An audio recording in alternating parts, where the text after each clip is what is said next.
Okay, let's see if we can't get settled. We have a lot to cover today, so we want to value everybody's time. As we get started, I'm Brad Newenswonder. I'm the email that you most likely delete before you read.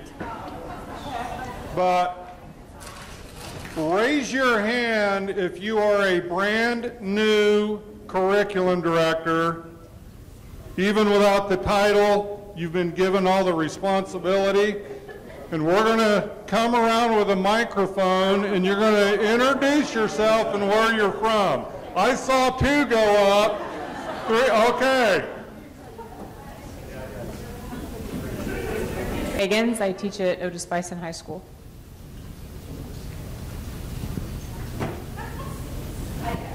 Yes, I'm very serious about this. Becky Kramer, I'm at Seaman USD 345, Director of Elementary Ed. And she's forced to do this too. Danita Fernandez Flores, Director of Secondary Education at Seaman.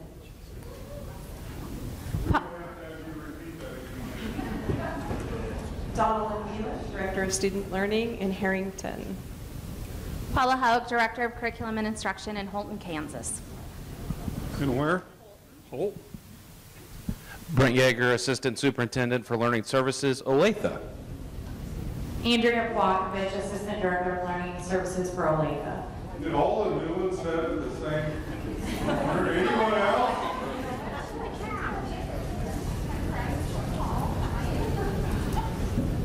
I'm Brad Hanson, Assistant Superintendent, Pittsburgh Schools.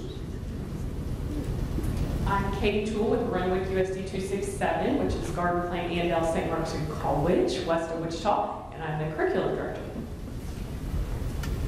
Travis Gatewood, a Curriculum Coordinator in the Shawnee Mission School District. Charlotte Michael, Curriculum Director, and USD 377, that's a day. I should have put my Fitbit on this morning. I am Christy Tim, and I'm the Curriculum Director for Rock Creek Schools. Erica Mickelson, I am the Curriculum Coordinator K6 for Auburn Washington School District. I'm Robin Allen. I'm the Curriculum Director for South Brown County.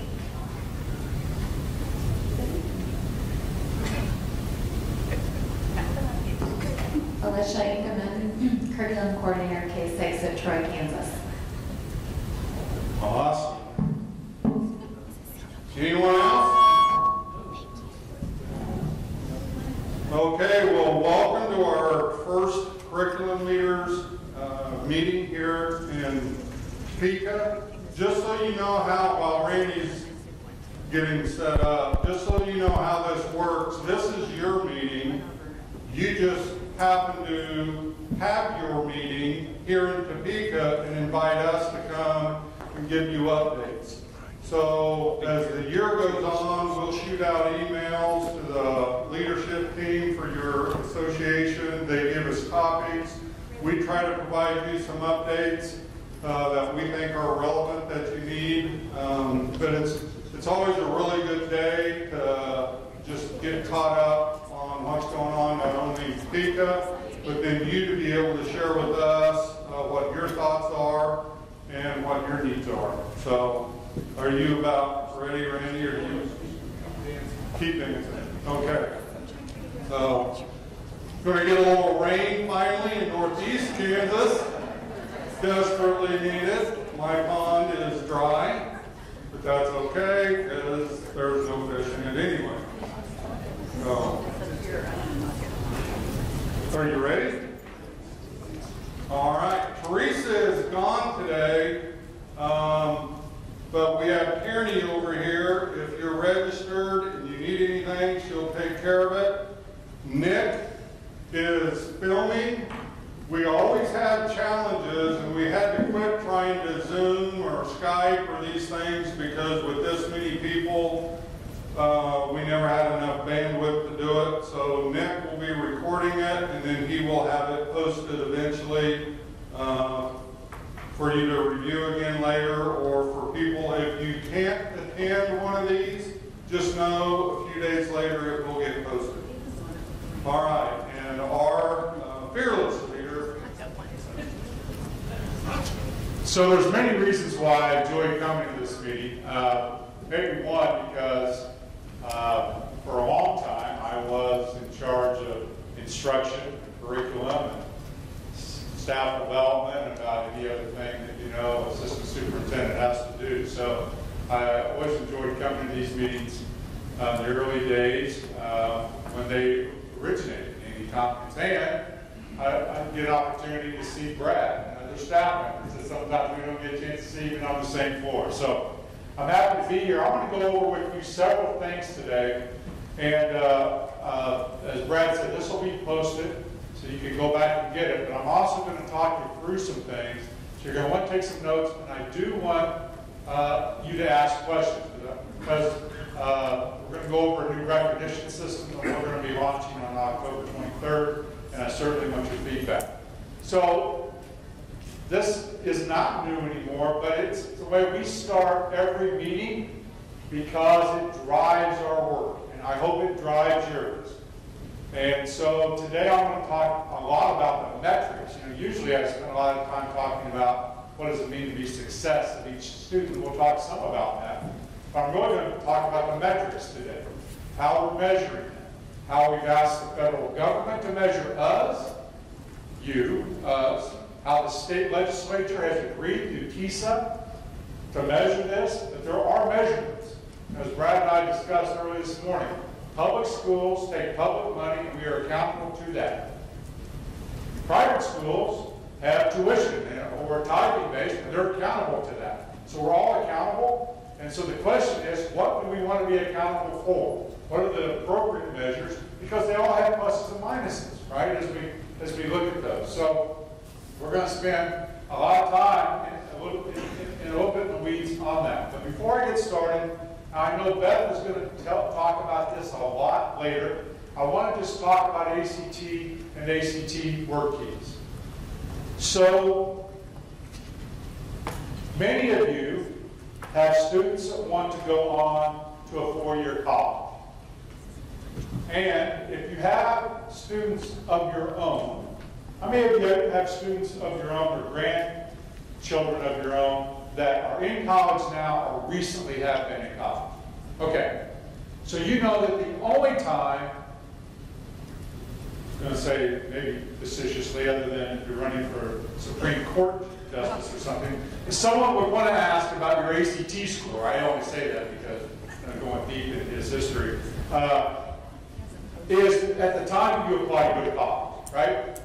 Otherwise, no one ever asks. But at that moment, if you're a parent or a grandparent, it means a lot. Because I can show you the KU chart that tells you how much money you're going to get, whether you're going to be admitted, and whether you're going to take remedial coursework, right? So we can say ACT sucks, but if you're living that world and your kid scored at 26 and the big money starts at 27, you're like, I got to do something, right? So we worked really, really hard. Our staff worked really hard with Governor Collier in the last legislative session to get this passed. That every kid in our state could at least do this one time. And I want to just tell you where it came from. We looked at a University of Michigan study, and it was only done with Michigan people, so you can't extrapolate that to Kansas. But the University of Michigan did a statewide study and said from a policy level, one of the most inexpensive things you could do at a policy level is to allow students to take the ACT for free, and it will catch minority and poverty kids that normally would not take it. And the reason isn't always money of that, it's they got to go somewhere on a Saturday, especially in rural Kansas, right? So if you do it in school and it's free, you will actually catch some kids that have the potential to do that would never have known because they just won't do it. All right? That coupled with workforce development on the work key side, we really worked hard. Senator Baumgartner, Representative Patton on the House side, and lots of other people went to work. And this year, if you're in a public school, you get the ACT and or work keys for free. So, I'm looking at Lisa, even though it's a K-8 environment. We're going to work on accredited schools for next year. So like a Catholic diocese, because Catholic kids at Aquinas or Bishop Carroll are not eligible the way the law was written. We're going to work on that for next year, work for accredited schools, but for right now, it's not there. By the way, the money is there as if every kid at Pittsburgh High School took both. Because we didn't want a 155 to happen, where all of a sudden we ran out of money. Does that make sense? So we don't anticipate every kid will take both, but the money's there. So every kid gets one free ACT assessment, one free work keys. You cannot deny them that. It is the law. You're in trouble if you say, well, we're not just going to do that this year. You cannot say that to a kid. And a senior can take it. We're setting it up for juniors. But if a senior wants to take it, let them take it. All right? One time. Now they may take it multiple times, but one time. They may complete one or both. One or both. And ACT sets the date, and as you know, this week they've done training. So Beth can go into all that. I'm just going to briefly say, and she'll go into it more, the date's February 20th and February 21st. All right, that's basically the date. And again, you can ask her all the specifics of that. It is done on school time, and you have to organize it because ACT attaches your school code to that data so we can share that data statewide. Otherwise, we don't have access to your data. I don't know if you knew that. We don't have access to your student data with ACT and SAT. We have aggregate data. But we will have data with this agreement. So I'm not going to say more about that except this is a wonderful opportunity for all of our students, but particularly minority and underprivileged kids, to not have to leave your school, to not have to do it on a Saturday when they may be working or parents won't drive them there, and do it. You can see the makeup days. So with that, do you have any questions about the top end of this? And because otherwise I'm referring you to Beth this afternoon. Okay. I wonder about some of the students that qualified for the free waivers. Yes. Anyway, how does that play into this? Do they can take it again. Okay, because if I understood it right, they could take it 2 times anyway if they qualify. Now I'm going to look at Beth. I don't think it has anything to do with this one because the state's paying for this. Is that right, Beth? See, I knew you knew I was going to be there. Yeah, we can talk about it later. For this year, the free waiver for a group of students isn't counted, but next year it'll be discounted on our contract. It'll count for one of them next year. Okay, thank you. Great, thank you. Great question. Any other questions about cannot deny a student who wants to take it? I don't know, but someone, I was going to say a former friend, still a friend, former superintendent, emailed me and said that she's doing some other work. Randy, we're having some districts say they're not going to give the work keys. You're in violation of the law. So you have to give them. Yes? This is open for all juniors, but for seniors that have already taken an ACT, they do not get to take that. They may if they want. That's right. No? No? If they've already taken it, they cannot. See, that's why I have that. So I would have told you if they haven't taken it, they could. Any senior that's not had the opportunity to take either ACT or work keys may take the assessment. If they have already taken it, then this isn't a senior program. It's for all juniors. Any junior, if they took it as a sophomore, if they are taking it next week, any junior can take it. But the seniors this year, it's limited to the uppers. Only if they haven't. If they haven't. Thank you for that. Thank you for that clarification. Good question. Any other on this? Yes. Just to clarify, it has to be on that particular day. I mean, not that week, because we are not in school on one of those days. It has to be. That's an ACT test date. We don't have any flexibility on that date. On that date, if you're giving paper, if you're giving online, you have a window. So that's something you might want to think about is the online opportunity. And then if you're not in school, you can work with ACT for the makeup date. So Beth will have a robust afternoon session after you had a little bit of coffee. Yeah. So one more clarification, and we very intentionally doing this, but I guess my question is, if your district students have access to one of those national test dates, you know, that are set up kind of in your area, is that okay, or are you violating the law if you're doing it that way? We won't pay for that. Got it. So, I mean, some of you already do this at your school, or you have national test dates in the region.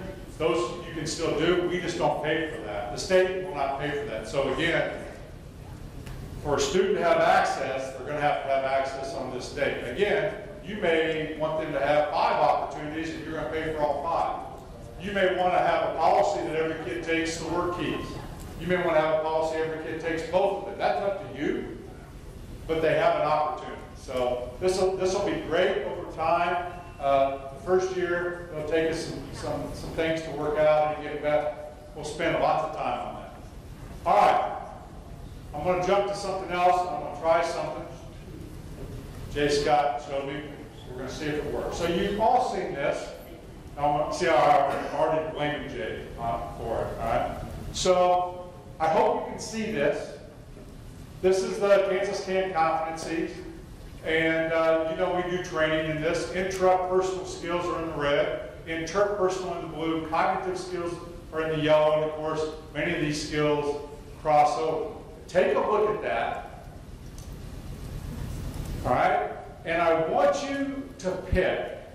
If you had to pick one skill, just one, you're going to say, that's not fair. They're all important. If you had to pick one skill, which, for future success of your own kid, your own grandkid, and then we'll extrapolate that to the kids that you instruct, that was most important. One that was most important. By the way, I'm going to, because you're going to type this in a second, hopefully. Self-awareness, self-efficacy, self-regulation, self-care. If you like those, I'm not advocating one way or the other. If you like those, they are hyphenated, okay, as you think about this. I'm going to come back to this, but here's what you're going to do. This works right. If not, we blame Jay Scott. Did you hear me? We blame Jay Scott. This doesn't work.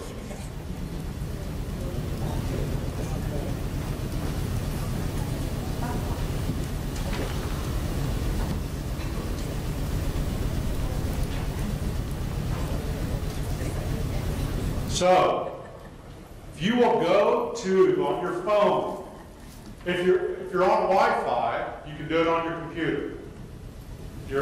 Either one. Go to menti.com, menti.com, and then it'll ask you for the code. There's your code. Menti.com, enter the code, and then you're going to enter, and I'll jump back to that photo so you can look at it again. You're going to enter the one, because Linda, I'm not going to let you make 2 of them. I know. Linda would cheat. She would put 2 or 3 in there, like Lizette. And here they're coming up right now. And you get to vote on your one.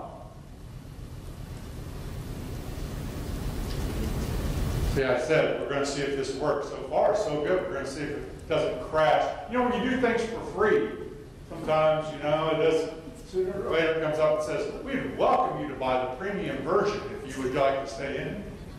So this is what the room's doing the Wordle on.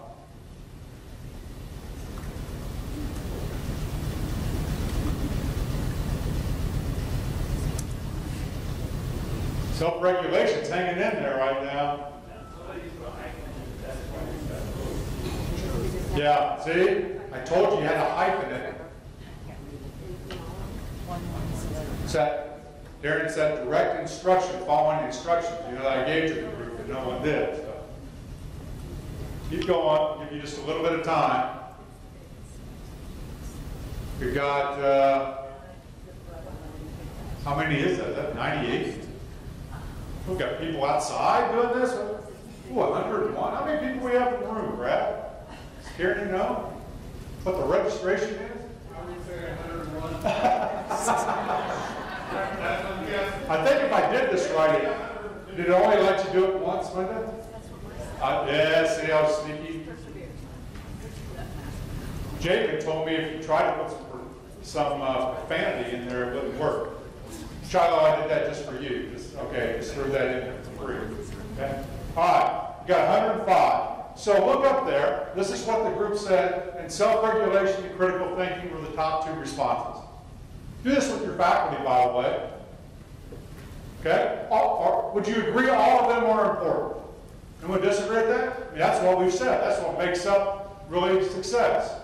So I'm looking up here. We've got compassion and teamwork, adaptability, time management, creativity. I'm looking at all these. Resiliency, perseverance, self-regulation, a couple of times. I'm looking at all these. All right, and I'm going to jump out of this. Phoebe?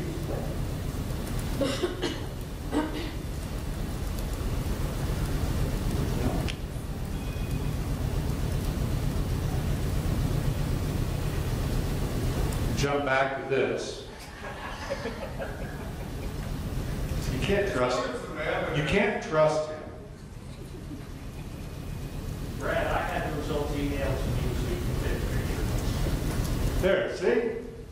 Now you can tell Jay Scott he's not fired. It actually worked. And we're going to try this at the annual conference, by the way. And then if that works, I've got to go to Colorado late in November with several thousand people, and I'm going to try that. Because here's what I found. Somewhere this is not going to work exactly right, but in every audience, and I've been doing it just manually, no one so far, and again, somewhere it's going to happen, chose content knowledge. It's up there. It's important. But when you are choosing those most important, most of you are choosing in these 2 domains or some of the other cognitive domains. So I just want you to think about, if those are the most important skills, where are you spending most of your time? So those of you that have hung around me enough, I call that, are you in the right forest, chopping down the right trees? Because here's what we have found. You can go talk to Democrats as far left as you can get in Kansas, which isn't very far left in Kansas, but you can find some. All right, and you can go to the far right, which is easier to do in Kansas on the Republican side. And you can talk to parents, and you can go talk to the welders downtown, to the people running your biggest company downtown, Cerner, Spirit, Cargill. There is no dispute about the skills everyone wants, right? We've run that survey. You've run the survey. Department of Commerce just ran it again, right? Everyone agrees on these skill sets, just like you did. Everyone says they're lacking. Everyone says we can't find them. Am I right? I mean, you can do that in your own community. Wellington did it, found the same thing. Until you go do it in the school. And then it's all. Right? We're going to teach self-regulation. Oh, no, you're not. You're going to teach Sherman's March to the Sea. Right? That's when it's hard. And that's the challenge going forward, is how do we balance all of these things and make sure that content knowledge is still there, but not that we're going to add on self-regulation, because that's what we do. And self-regulation is taught really well in extracurricular activity. Extra. Notice the word extracurricular. But we often think, I got to add an 8th period. I got to add, when am I going to find time to do that? You're going to have to think about that as we go forward. And content knowledge is important.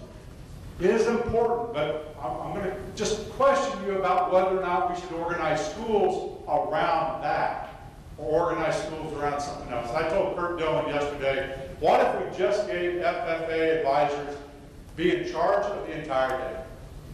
just run it like an FFA organization. You ever been to the state FFA conference? Right?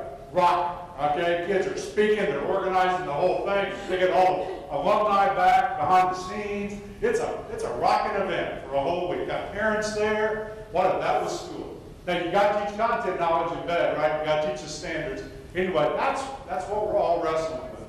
And you know, there's many people in this room that spent time, I'm looking at Becky Greer and other people, spent time on this. Michelle Miller was heavily involved when she was a curriculum director. All right, Cindy Lane was superintendent when the state superintendents said to the Board of Education, this is the definition of a successful high school graduate. Where did it come from? It came from Kansas Educators, adopted by the state board several years ago. And they said, if you're going to do it right, these are the skill sets that have to be in combination, in an equal set of combinations to be successful. That's these, right? Plus civic engagement. Equally. So I was at an ed camp this past weekend in Dodge City. I love attending those. Thank you for those of you that are organizing ed camps, but this year you put them on different dates, so I could just travel all over and hang out with teachers all over versus it used to be in one day. And someone says to me, teacher, Randy, I heard you at a conference and you said we don't have to take state assessments anymore. I always love, you know, when you take a job, Brad would tell you, in all of Arkansas, when you take a job like this, it's always interesting how you get floated out of context. And then you do kind of feel sorry for people that are way up the food chain, you know, like presidents and other people, right? So here's what we say. They're all equally important. But maybe, historically, we've done all this. But they're all equally important. And now, remember, did I tell you I used to be a curriculum instruction person for a long time? All right? And when Rick Dole and I were principals, we would even say we were doing it then. So now I'm going to tell you this. You know how the people in the legislature, the people that run like NAEP, that run like quality counts, that run any national publication, do you know how they look at your school on academic preparation? Tell me how they look at that. Tell me how they know if at Baser or Linwood Cherry that you're doing well when you pick up quality counts. Or if Willie Dove says, he represents you, right? He's in your area. He's in your area? Oh, no, close. Okay, I'm just thinking who's in that area. But when they look at that, how do they know if you're doing well? What do they look at? State assessment. And maybe ACT. State assessment. So I asked Becky on the way in, we've been lifelong friends, tell me the assessments you do. And I already know what you do. So you start with Dibbles, and then you have Ames Web, you have a combination thereof, and then you have map testing starting at some low grade going on, and then maybe you have some ACT Aspire, and you have some state, right? And you're saying to us, and we don't put any stock in the state assessment. Well, guess what? They could care less about your map assessment because they never see it. So that's why Beth and Scott Smith and that whole side said, listen, we got to do three things, three big things with state assessment. You remember this. One, it needs to work. Remember when it didn't work, right? I used to tell people, I used to have a butt, but it got chewed off about the spring of 15 on Highway 36 by counselors and principals and superintendents chewing on me when it didn't work. Now, I like to think, ooh, we don't even remember that, but it didn't work. All right, it was correct. It works. That's a tribute to Beth again and all the people, Lee, and all the people that really worked hard with KU and said, listen, it needs to work. So it needs to work. Second, we've got to relate it to ACT and later on work keys to assess other assessment kids are going to take. We have 10th grade already correlated, and here's the secret. Those are our kids in Olathe, matched to Olathe kids that take the ACT, and we can tell you exactly now with thousands of matched pairs how those kids in 10th grade score. And this year, we're going to take out 8th graders in Kansas. Later on, score. And then the following year, 7th grade. And then 6th grade, all the way down to 3rd grade. Predictability to another assessment. Because you wanted that. Make it work. We want some predictability of that. And then, how about you give us something we can measure growth? How about you give us something we can do in the classroom?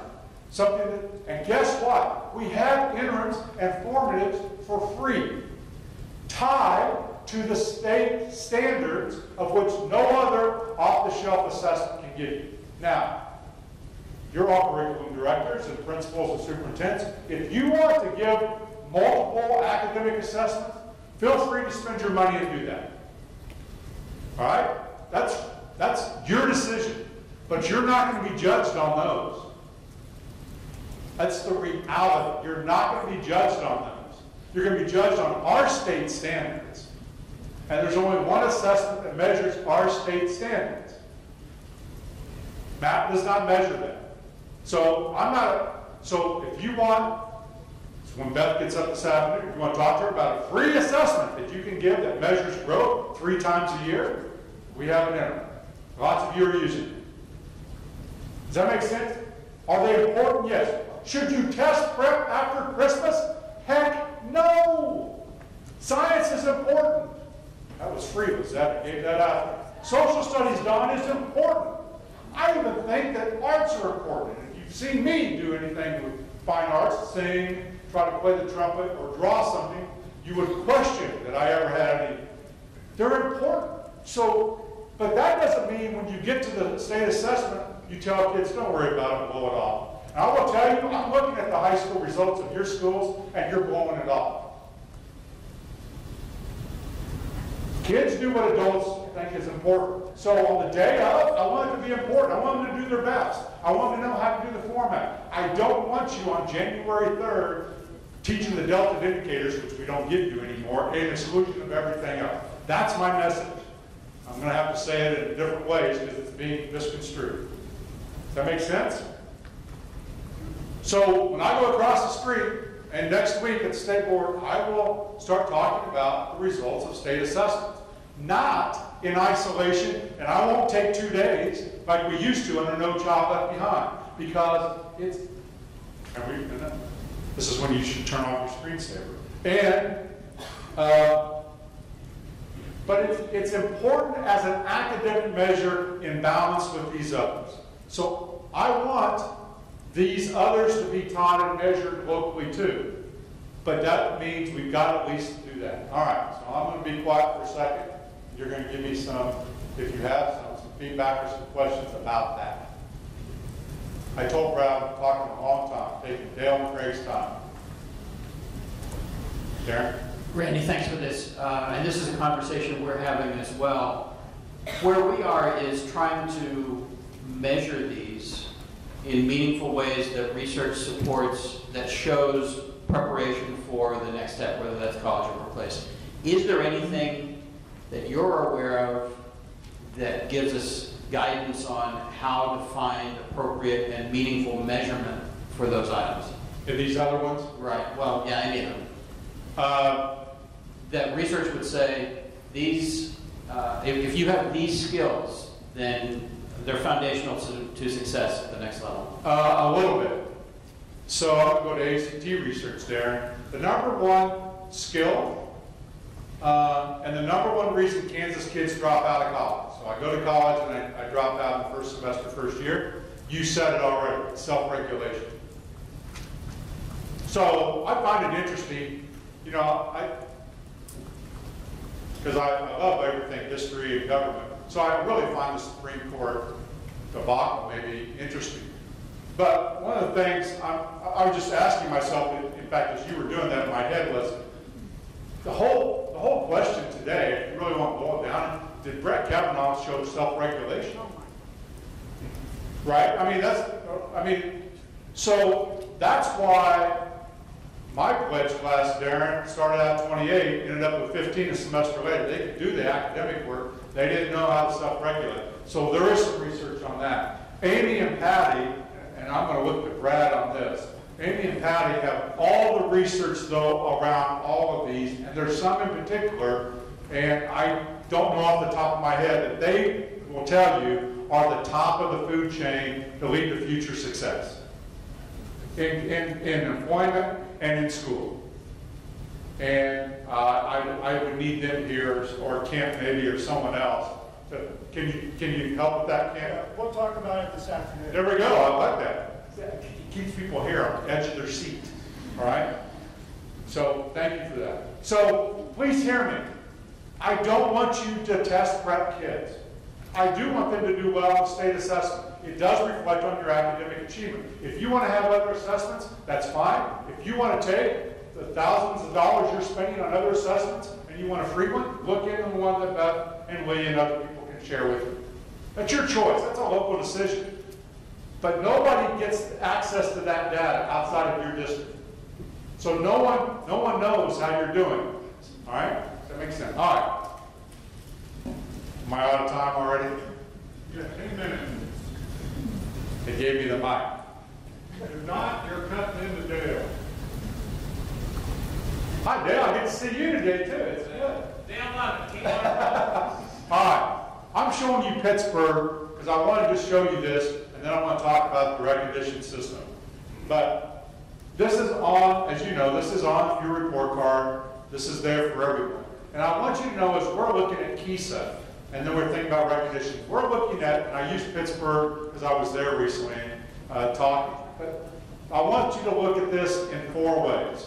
We have a goal, 95% graduation, 70-75% in the purple post-secondary effective. So the first thing we're going to ask is, we'll use Pittsburgh High School. Is Pittsburgh High School at the world level, top level? The answer is no. Guess what? They're in good company. 98% of school districts are not. There we go. Okay? Maybe even higher. I can do the math on that. But certainly 98. All right. The state average is 46 for effective rate and 87 for graduation. Are they at the state average? No. Now, we can stop there. And the reason I picked Pittsburgh, by the way, is because of my your former superintendent, our good friend, that used to beat me up on this. So this is why I'm saying. So Pittsburgh is not the state average, and they're below our expectations. So the way we have traditionally thought about both of those, they're failing. They're not doing it. I'm going to ask 2 more questions, though. What's their growth look like from 12 to 16? Look at their purple graph. Is their growth? Yes. 37, 42. That's growth. Pretty significant growth. Second thing I want to look at. What did we predict? Guess what? Pittsburgh doesn't look like Olathe. And this is what Destry used to tell me about the governor's awards. He would say to me, all right, if he were here, in fact, I almost had the award called the Destry Brown Award, all right, when I get to the, because he would say, why don't you on the governor's awards just walk over to Blue Valley and hand them out? Because we can't compete. We have a lot different clientele. And he was upset about that. So we looked at the poverty rates in Pittsburgh, as you all know, and the mobility, and we estimated Pittsburgh would score on their effective rate between 31 and 35, and they're at 38.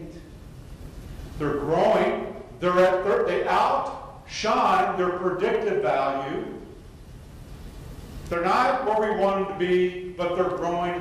They hit 2 of the 4 things we're looking at. So they should celebrate and then go back to work. Does that make sense? And if you hit all 4, you should do cartwheels and then call work comp. Okay? So, and if you miss all 4, then we got to talk. But that's how we're looking at this. So we wanted to start recognizing what we want to see. And so I'm going to announce today the first steps of our recognition program. I'll be sharing this with the board on Tuesday. I will share with the council of superintendents on Wednesday of next week. And on October 23rd, we will actually send you, if you're being recognized, a certificate, award, a letter for me. And if you're at the top level, we're actually going to come visit you. We'll schedule a time to come visit you, because this is what we want to see. And this is an imperfect system, meaning there's never a perfect system, and we're not fully developed, but we'll be by 2019-20. So we've got from diamond to copper. You kind of think of Olympic, being on the Olympic stand, the Olympic medals, that's how we're doing it. So you can have various levels of achievement. I was just in 2 school districts this week, more than that, but just recently, and you know what I saw on the wall in both school districts? Standard of excellence, blacks. 2012, is that it? Is that the last time? 13 maybe? I don't know. It's been a while. Some of you were not a curriculum director last time we awarded those. So a little bit different. You either got those or you did. That's the test of your ground, right? You got the governor's award or you did. All right? We're going to talk about these. So I'm going to show you just gold level where we're headed. So you'll notice we're talking about the state board outcomes. It's what the state board said was important. So guess what? We're going to have levels on social emotional. We already have, as Kim would tell you, the schools of character. Some of you have been recognized for being a champion of schools of character, and even the national schools of character, all the way down to post-secondary. Now here's what, so you've got 1, 2, 3, 4, 5, 6, 7 areas that we're going to reward. We don't have all these ready to go, because social emotional, kindergarten readiness, IPS, civic engagement are qualitative measures. See how we did this? Some are quantitative, some are qualitative. Remember, which one's most important? They all are equally important. Remember me saying that? They're equally important. So I want to focus today on the 3 that we're rolling out, which are quantitative. They're not more important. Just that Don and his group and Jessica are still working on the civic, right? The social emotional people are still working on the criteria. So we're still working on these. Amanda's working on kindergarten readiness.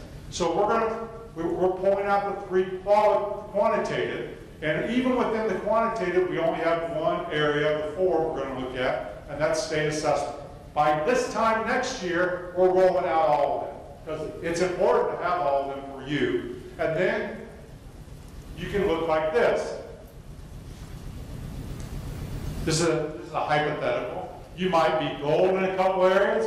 You might not be recognized in a couple areas. You might be silver all across the board. So there'll be lots of opportunities to hang banners.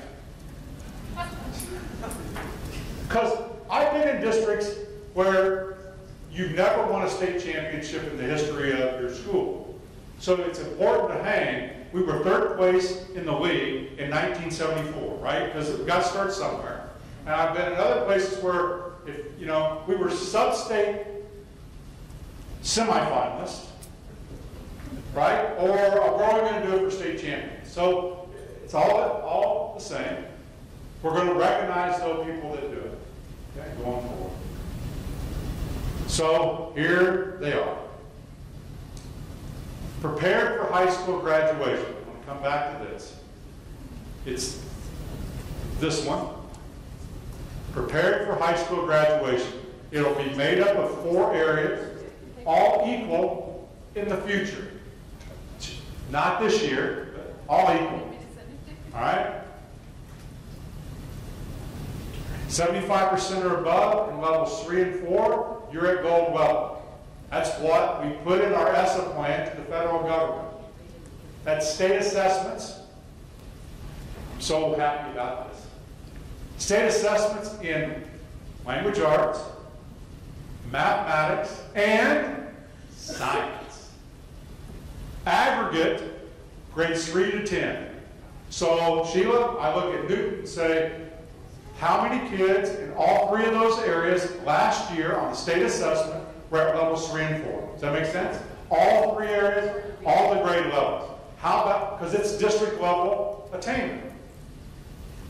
So if your district is a K-8, then it's only going to be that. If your district is a K-12, like most of you, it's going to be everything. All right? How many gold level districts did we have last year? 0. We all have something to aspire to. How many silver did we have? 1. So, if you're in the bronze and copper, you're in good company. And if you didn't get rewarded, it's because you're below the state average, which is 30-some%. It's 35.2%, something like that. So you're going to get a letter from me, and that's only going to be one of several areas. Okay? Second area, high school graduation. 95%. Lead the world, by the way. No, remember? Do you remember how every legislator wanted to lead the world until Ori Taylor did the study and said it cost a couple $1 billion to get there? And then, well, maybe we don't want to lead the world. Maybe 95% is too high. No, we have 47 school districts that have a graduation rate of 95% or higher last year. Pretty good, especially when we did this. And I'm a high school principal, and I've been thinking about how you can test prep kids for high school graduation. And I've known Monty Kaufman for a long time, old high school principal. And if we said, in his days at Southeast of Saline, Monty, get kids to 95, he'd be calling up the superintendent saying, hey, blue light special today, get ready, we're going to graduate you today. No skill, but we'll graduate you today because we're going to hang a banner. Right? So the only way you get on this board is if you are at least in your predictive range on post-secondary effective or above. If you're underperforming yourself on predictive, I don't care what your graduation is, you don't get recognized. We're moot on that. Okay? We have 47 school districts in gold, and why did we come up with 87.5? Because 87 is the state average, so we're rewarding above the state average. By the way, we're going to try to get to all 47 of your districts, and that's a big deal. This is a one-year look. It's a one-year piece of data. And finally, post-secondary effective. Now it's 5-year. 12 to 16, 70%. Why? Because the Georgetown policy data and the Department of Commerce in Kansas says 72% of the jobs in Kansas require 2 pieces of paper. So we're going to recognize those and get it. How many are at gold? 5. And I don't remember silver, but we've got people, okay, doing a good job. Remember I told you the state average was 46? And so you could be rewarded in all 3. You could be rewarded in 1 or 2 of the 3, or you don't get any recognition. And every year we will be adding to that. So that until all 7 areas next year are out there. So Don and Jessica had the Civic Advocacy Network recognition just recently. We have the Schools of Character, and you have to beat somebody else kind of to get there. We're working on static criteria. If you want to be, Stacy's working on IPS. If you want to be top level, gold level on IPS, here are the things your school district would have to do. Does that make sense? And if you get all of them, all 3 of those, or next year all 7, you're a diamond school district. 0 diamonds. Okay? Because we didn't have anyone in gold on the academic. Now, real quick, because I'm in to Dale's time, Craig's time. So that still doesn't add Pittsburgh, the Destry Brown comment. Really? Because we just looked at your data. You're not going to, right? They're below the state average, so they're not getting recognized. Well, we have something new on top of this called the Commissioner Award. Pretty ingenious. We didn't know what to name it. They named it after me. Like having a dog name, I guess. Commissioner Award, we're going to recognize those districts that outperform their predictive rate at a 0.4 effect size or above. Where do you think I came up with that, curriculum leaders? Had it. That's exactly. So we said, you know, negative 0.4 to positive 0.4 is kind of the range of error. Above 0.4, we think the effect size is starting to tell us something. We have schools that are 2 standard deviations above their predictive rate. By the way, they're high performing and they're low performing. They're low enrollment, they're high enrollment. And we're going to come and recognize you for the first time. So it's the same thing in Pittsburgh. It's the same reason you don't schedule Colony Crest in football. They won't schedule you, I should say. Because size matters, right? In this case, poverty, mobility, students with disabilities matter. And we're going to recognize those people that have it. So, real quick before I turn it over to these guys, and I'm over time, I'm going to talk to the state board in these terms. I'm going to talk to the council of superintendents Wednesday in these terms. On October 23rd, we're sending those out with certificates that you can make it into banners, that you can hang in a plaque. And those that are gold, we're going to do our best with state board members to come out. These are district awards. They're district awards. If you want to give them to all your buildings, I would encourage that, right? They all play a role in this. If you're large, like Olathe, maybe you want to look at feeder patterns. That's up to you. But I would encourage you to, to recognize all of your buildings. These are district awards, just like KISA is district accreditation. We're trying to remain consistent. All right. Gail, Craig, come on up here while they ask questions. What questions do you have? Yes. Brad will come around with them. Since my job in education is always going to be the middle back of it. Yes.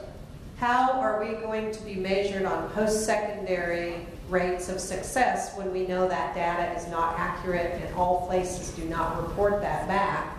What place doesn't report?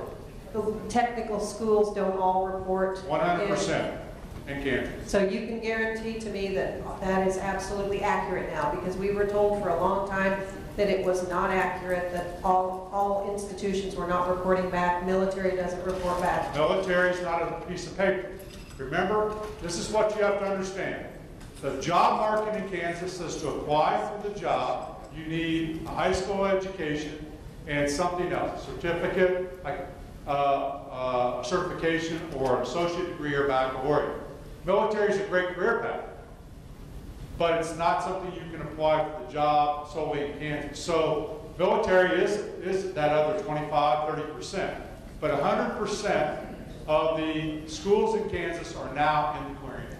And what if they go to schools in Missouri? We're in the Kansas City metro, so a lot of our students go to schools in Missouri. I'm going to look over to our post-secondary people. I don't think they're here. 98% of the institutions in the United States are here, including some offshore, like Oxford. I don't know if every school in Missouri is in, but this is the most comprehensive data that we have. So if you find one of your kids that are not in, as you look at it, let us know, and we will contact them directly.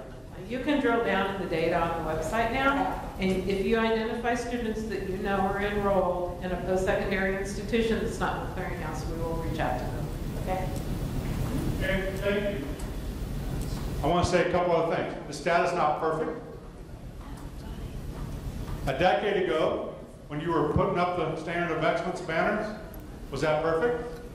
Did you like that? Did you know there was something else? So we have made sure that Kansas schools are in there. Board of Regents has worked hard at that. They didn't all used to be. I don't know about Utah, Missouri, Texas, but if you find places, like if all your kids are going to John Brown University in Arkansas and they're not current, let us know. We'll make a direct contact. But 98%, 97, 98% of all post-secondary places in the United States. By the way, this is a recognition system. It's not a penalty system. I know everyone wants to hang a banner.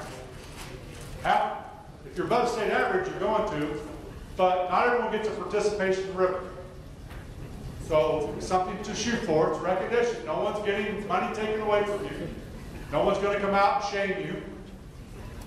We're just going to reward what we want to see. So Brad and I had this conversation. Everyone likes to be recognized until it's not you. And we have to get better at it. So I appreciate it. Other questions? before I turn it over to people that know everything. Questions? Thoughts? Again, I'll share this with the board on Tuesday. We'll share it with council superintendents on Wednesday. And then October 23rd, we'll release this. And to all of you that are going to be recognized. Okay. Thank you for being here today. And I'll hang around for a while while Dale and Greg are going and a little bit while. So if you want to catch me, if you have some questions specific to your district, happy to talk to you. Thanks.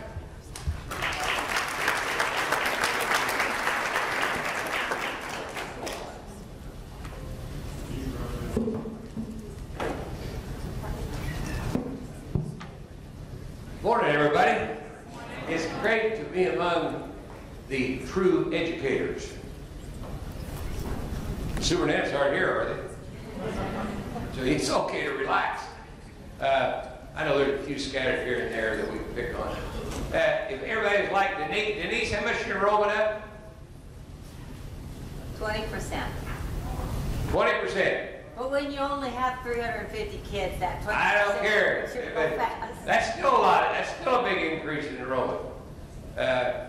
Okay, we're going to cover a lot in a short period of time. So if we don't make this clear, you be sure you help us out, because I know all of you want this information to convey to your potential legislators.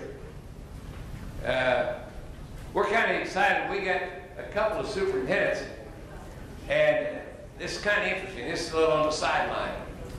They went to the county commissioner's office, election commissioner's office, and they checked to see, which would be county clerk in most counties, who voted in the last election. Public information. Then they went through and checked all their employees and see how many those people voted. We're kind of excited to see the results of that. We'll get that next week. But one of them was really sounding off. He said, he did say this when I talked to him. My history teacher didn't even vote. So he was wound up tight. I bet you he will next time. But anyway, all right, Greg, let's do it. We're going to give you, it's about 9 credit hours and about 20 minutes. I want you to look at this. This is really important, we think. Look at the history of the base amount per pupil. Now remember, we take the base amount, we adjust those amounts depending on the kind of kids you got. If you're at risk, you get more, and if you have transportation or bilingual, you know, it's all based on that. Now, but notice, I want to just make a point. We're 3,600 in 92-93. 92-93. Notice what we do. This is kind of a tradition with us. And it gets us in trouble. What did we do the next year? How much did we increase it? How much? How about the next year? 0. We go 3 years at the same amount and we wonder why we got a problem. With me? You'll see a little trend in that. Then the 4th year we went up $26. I mean, we blew the top out. So then the next year, $22. So you follow down through that and see, and kind of that we did not keep up with inflation. That's significant. All right, great. Notice in 2002, 3, 3, 4, 4, 5, how much did it go up in those 3 years? Flat. Flat. Now, you think about the policymakers back home, and you're a part of that. How do you raise salaries when it's flat? What do you cut? And this was a difficult deal, and we did do some cutting. All right, and then notice, I want to make this point clear. In 05-06, see that 4257? Now, we blew the top out of that one. But you know, $244 of that was smoke and mirrors. Let me tell you, that's what the guy that made the motion. What he did, he lowered the weightings and raised the base so it didn't spend more money. Only $150 of that was true money. Only $150. All right. And by the way, at that time we got a lawsuit. We ended up and we, in 6, 7, 7, 8, 8, 9, we had a lawsuit, and the court signed off on it. Notice the 4,400? This is something that really hurt us in court. In the third year of that plan, the legislature cut it $33, which was $21 or $2 million. That's not too big a deal, but you broke trust. The trust with the court, I think, hurt as much as the dollars. Now from now on, in the near future, the plaintiff districts is going to insist that the court retain jurisdiction, so we do what we said we'd do. That's a big deal. All right, and no, with 4,400, but how much progress did we make in 9-10 school year? No, not yet, 9-10. How much did we go up? What? We dropped, and that's significant, guys. Think percentage-wise. You're what, 7, 8%? Then what about in 10, 11? How much did we go up? You're off. What? We went down again. Well, what about 11, 12? What happened? We dropped again. All right. Before we leave this page, for future reference, make note of that number in 2008-9, 4,400. That's the year we started at 4,433. And they had to cut it before the year ended at 4,400. So remember that 4,433 in 2008-9. Now, and keep in mind, we're going to show you this in a minute, $244 of that is smoke and mirrors. So the truth of the matter is we were less than we were in 92, 93. All right. All right, we got 38, 38, and we dribbled along until the court come down. And now we're sitting at 18, 19 at 41.65. Now, here's the point where you can play a role, in my opinion. The court ruled, let's talk about that very quickly. Take $244 off of last year's base of 4,006, 37.62, and in 92, 93 is 3,600. Not a lot of progress. Okay.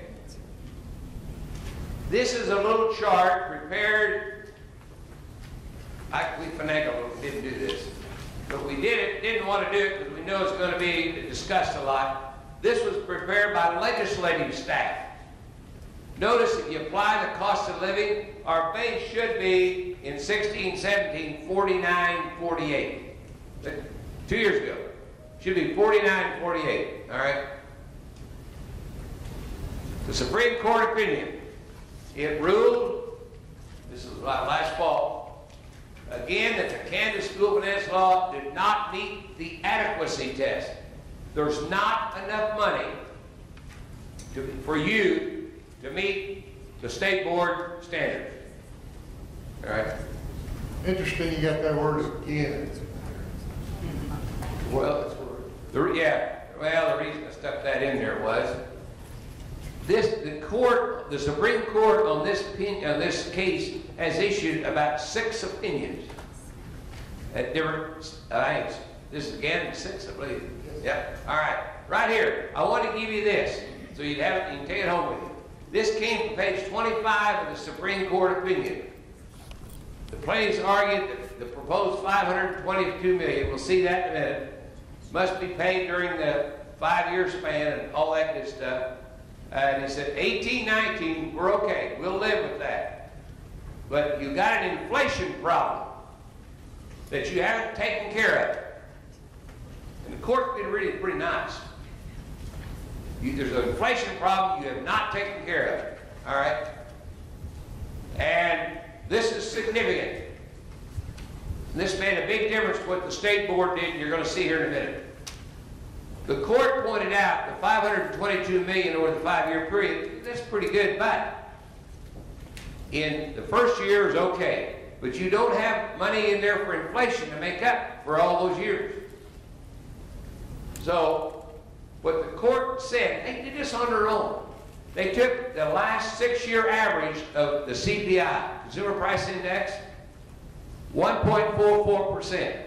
And it implies, look at that, that if they put it in there, we believe they'll accept that. Now the plaintiffs will tell you it ought to be higher, and that's a good argument. But the 144 is a 6-year average, the court listed in the opinion, and we need to make up for that for the 5 years. All right, I want to show you a chart. Follow me on this. You need to look at the one we passed out, you can. This is significant. 18, 19, forget it, because they've already signed off on that. So you'll notice going across on the general state aid, we got 95.7 million. We got 7.5 million special ed in the future. We got 2 million 4-year-old at risk. LOB don't count. Forget LOB, because LOB is state aid. It's an equity issue. It don't give you any spending power. So forget that one. Then we have $3 million we deduct because they're phasing out new facilities waiting. So anyway, we're going to show you what happens if we have to do the 144% increase, and then what the effect would be. All right. Before we leave this page, sometimes I feel like we just kind of harp to you about why you don't have enough money, and that's what the court said. But pay attention to those numbers across the bottom. The court said you didn't have enough, but you did get $192 million this year. It's been a while since you've been able to say that. So that things are not all gloom and doom, at least like they have been sometimes. Yeah, I think on special ed, any of you involved in special ed a little bit? It's interesting. They put more money in special ed than we have for a long, long time. And we did more fussing this year than we had among districts and interlocals and co-ops and all that. We had a lot of people, they didn't know how to handle the increased money. I mean, everybody, it was really, we had a lot of phone calls on that one. All right, now, it's important you follow me on this. The court said they, 1.44%, they thought, the 6-year average they thought was reasonable. But we go back to 17, 18, and we come forward, and you'll notice each year is about $50 million. So we go back to 16, 17, and then come forward. And notice what we end up with. We are $3,742,000,000. Everybody kind of see how we got that? It's important you kind of have the concept. I don't know if we got it. We're gonna, well, the tests will come later. The main numbers. You get a gold star too, if you imagine. Not a diamond. You're not there yet. But. All right. Main numbers you need to know are we're increasing each year by 1.44% because that's what the court mentioned. And we're starting with where we left off in 16, 17 at $3,434,000,000. And if you increase by that much, you're going to end up with $3,742,000,000. You'll see that number again. $3,742,000,000. All right. Have you got that down, Pat? Okay. All right. Let's go. Now, if we're $3,742,000,000. And the current aid is $2,817,000,000, and in 19, for this purpose, it's $146 million. We subtract that out, we're $779 million short. You see kind of how we got that? We set out where we should be, and we subtract out the current aid plus fiscal year 19, and we have $779 million we're short. All right, next step. If we're $779 million and we phase that in over 4 years, because we only have 4 years left of the plan, you'll see it's about $194.9 million per year. Got that? Then on the second line, we listed the amount of money the legislature has already approved for this purpose. It's already approved. In the law. That means the amount below is what we're, the last line, what we're below the dollars they've already approved. Bottom line, guys, we just need $90 million more per year above the $102 to $105 million going across there. When's the last time you heard $90 million referred to as just $90 million more? All right. You kind of, are we kind of together in concept? Okay. Now, this is what the base would go to if the state board's proposal was approved. See it on the right?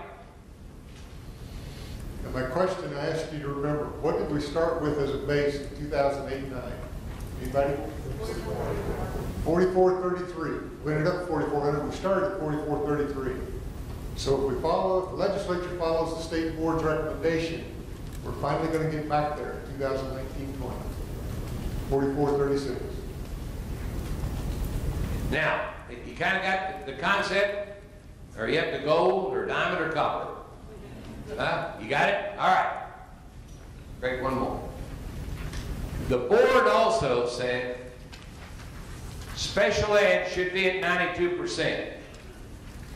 So what we did was we increased, that's over 4 years, we're at about 83.2. We raised it to 86% 19-20, an estimate, and come forward to 92% 22-23. Now let me tell you the nuts and bolts of that. The nuts and bolts is that will raise the per teacher amount, that's what everybody wants to know, about $2,000 per year. And Craig, in 2022-23, it'd be how much? Be about $38,600, more or less, per teacher. Categorically for special ed. Those two state aids make up the general fund. General aid, special ed. So, is there got any questions on that piece up to that point? Okay. Your legislators that you're going to select here in about 4 or 5 weeks, the thing they're going to say, well, we can't afford that. All right? I want you to think about this. In April this year, we got $66 million more than was estimated in state general fund money.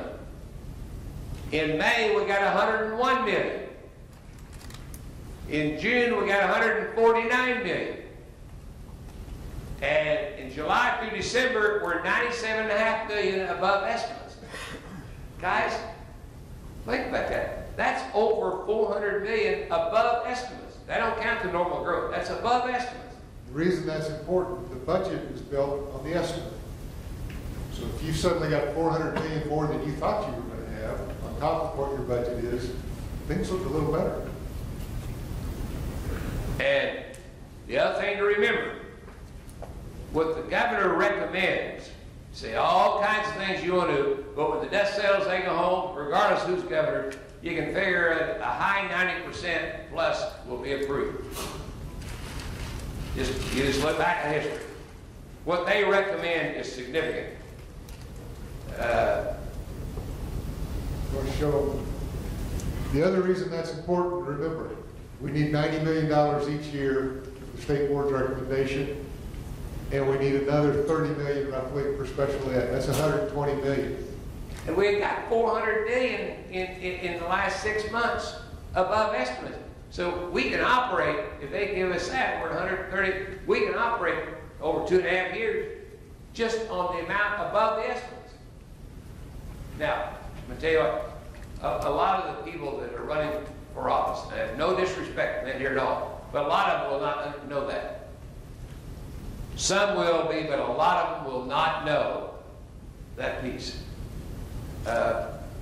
This is significant. Wouldn't it be great if whoever the governor is, they make a recommendation to comply with the court order?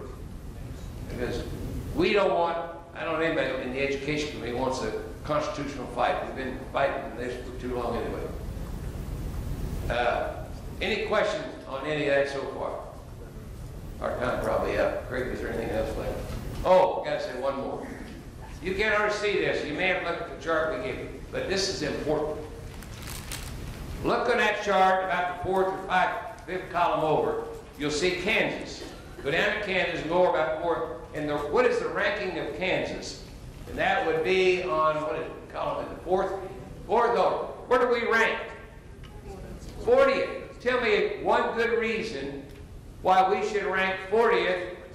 Why should we be up near 25th? Is there a good reason?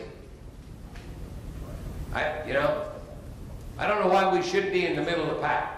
All right, right quick. Brad's getting nervous and wants to go to the bathroom. We got to hurry. Okay, take a look at Colorado. How do we compare to Colorado? Where do they rank? 31. And look at Missouri. God, Friday. Missouri. They're 41, aren't they? We ought to be way above that. Now, Craig, let's go now to, who else we got? Oklahoma. Where's Oklahoma, our other neighbor? Where are they at? You know what Oklahoma says? Thank God for Mississippi. Mississippi is 51st when you count the District of Columbia. But who else on that page? Nebraska. Who? Nebraska. Nebraska. Look at there. Nebraska's 30th. We can have all kinds of committees to lay the chunk. But if we don't get our teachers' salaries up to a competitive wage where they can make a living, even though they love it, we're going to have trouble. We're going to have trouble. Greg, what do we overlook? I think our time's up. Any words of wisdom? Questions? Thank you. We hope that you are involved, engaged, and people look to you because you're a leader. You're a leader. And we've got to get our salaries up, and that ain't going to happen if we don't get that base up and get a good 4-year plan. A lot of school people would think they died and gone to heaven if we get a plan for the next 4 years that the Supreme Court signed off on. Wouldn't it be great? You can concentrate on kids instead of other things. Thank you very much for your time.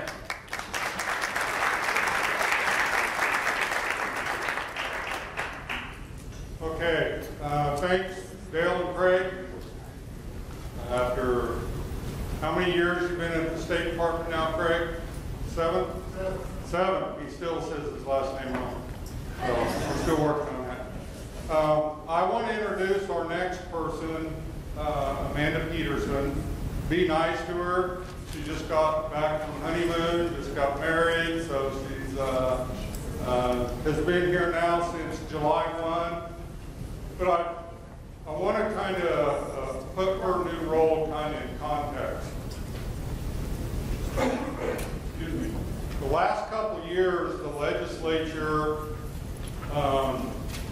has been very supportive of early childhood. For the first time, they funded all-day kindergarten. They put more money into 4-year, and Amanda will probably go through all that.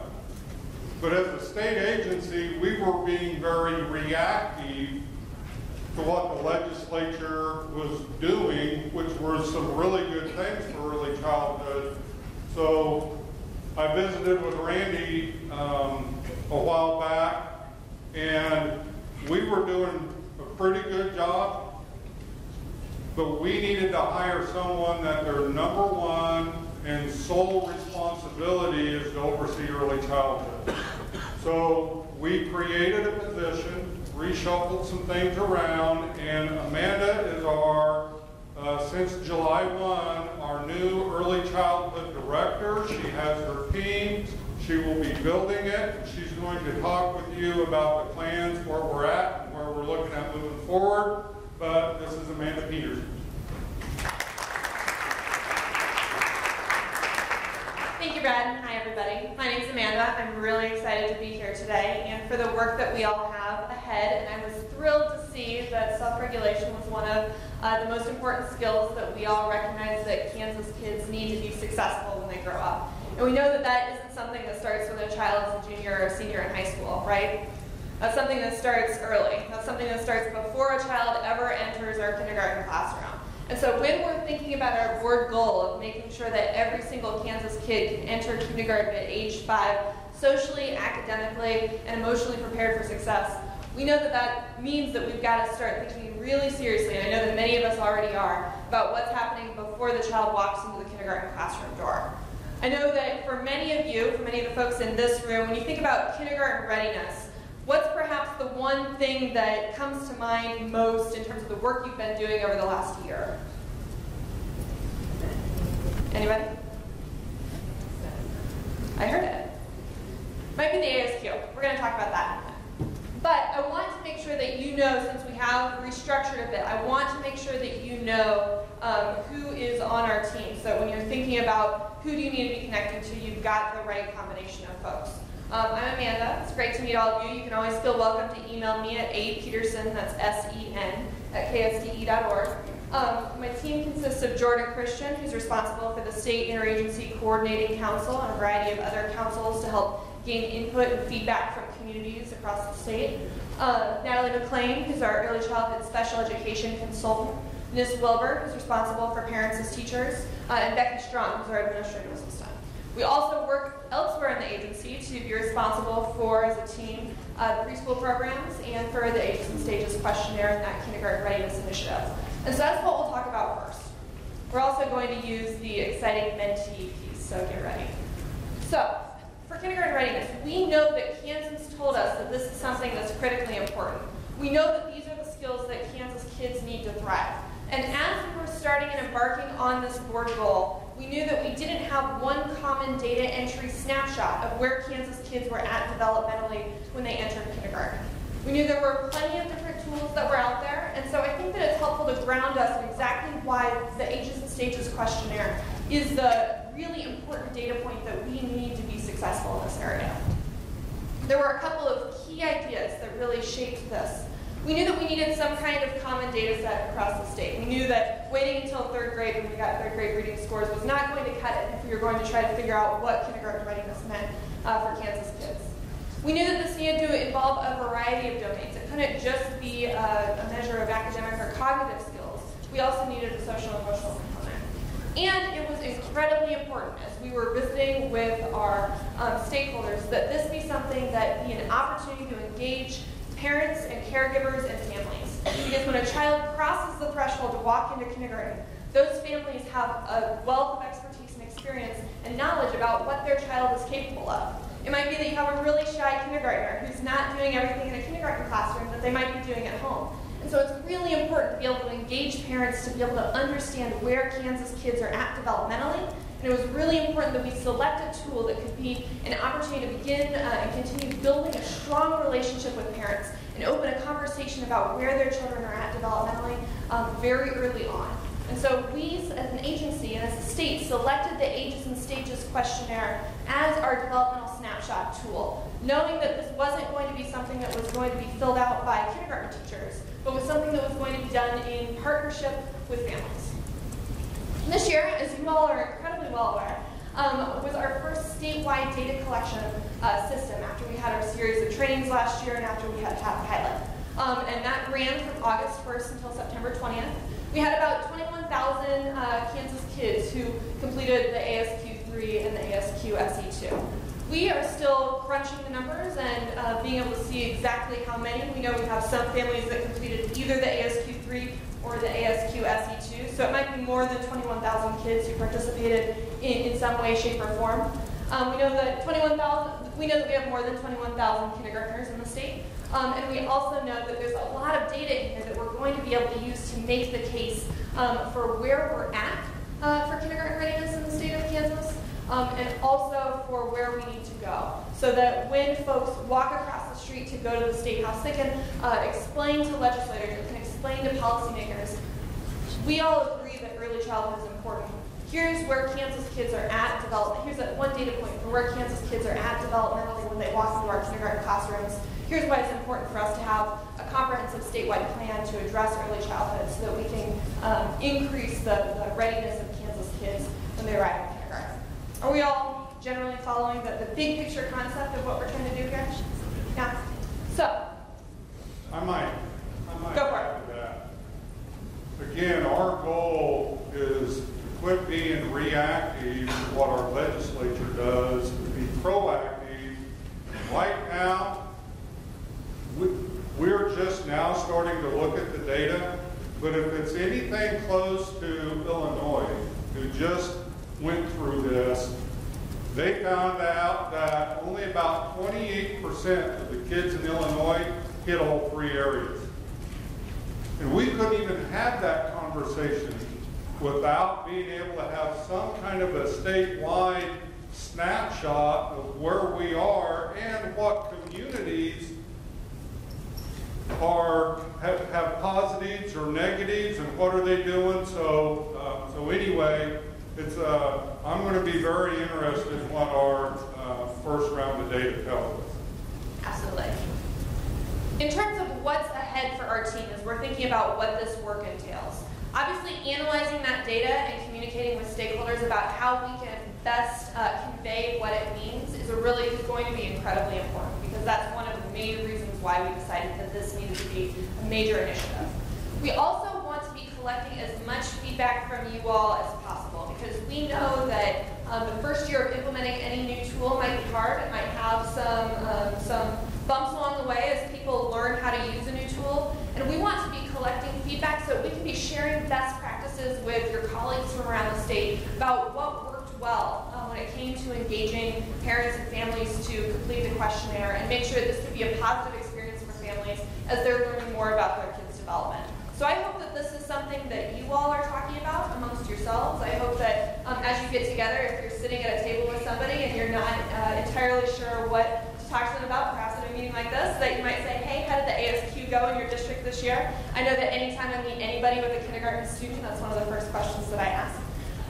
And we plan to be collecting that information so that we can be sharing it back out. And we also want to make sure that we are developing the resources and the tools and the supports that you all need to be successful. Because this isn't just about collecting data at a statewide level. This is about making sure that your kindergarten teachers and your buildings and your districts have really good information about where kids are at developmentally. And I keep saying that because that is so important when we're thinking about making sure that not just kindergartners are ready for kindergarten when they walk in, but also that those kindergarten classrooms are ready for the students who have walked through their doors.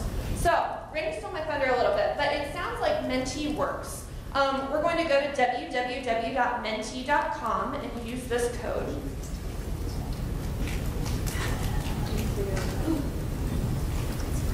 You can probably tell which was the most popular part of our staff meeting yesterday. It was certainly this piece. Oh, how do I put that up on my screen? Can I get a hand to try to make the internet go on there? Thank you. So while we're doing that, we're going to try a slightly, if you've gone to Mentee.com, I'm hoping that you see this first, and enter the code 495100. I'm hoping that you see this first question. What family engagement strategies worked well? We are trying something slightly different in that you have 250 words to respond. We thought about doing a survey. We know you all get a lot of surveys. You can certainly feel welcome to send me feedback as well. But if you've got any, if in your district there were things that you did that seemed to really work well to help engage parents, or if you had one tip to share with a new curriculum director or a new building that's looking at this for the first time, if you would go ahead and share that right now, we would really, I would really appreciate it. Amanda? Yes? The first question that's actually coming up is, what other feedback would you like to share? When I enter the code, it's not starting with your first question. It's not funny. Do we fire Jay now? No, but seems to me that Randy must have tilted the system. That's all I can choose. Well, okay. Well, I don't want, we'll try this anyway. So the question that comes up is, what other feedback would you like to share? Are you able to type things into that? All right. So you can pick which question you like, whether it's a tip that you would like to share with another curriculum director, what other supports would be helpful from the state, or if you have any other pieces of feedback. I'm going to give you all about 2 minutes to submit as many responses as you would like. And I'm going to cross my fingers and hope that the submission portion of this works.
So it should be that if you have the ability to, can we go back to the PowerPoint? No, we've got it up, I'm sorry. I appreciate it. It should be that that can stay up. I won't close it while we're here. So if you've got thoughts, if you've got pieces that you'd like to share, we really want to know that information because we know that you all have a lot of insight in terms of what would be helpful, and that as we are thinking about where our team is going to allocate our time over the next year to develop resources for the field, that we want to make sure that what we're developing is of use to you. We've been working really hard with many of you to make sure that you could log in and collect this data, and we really appreciate the partnership that went into making this possible.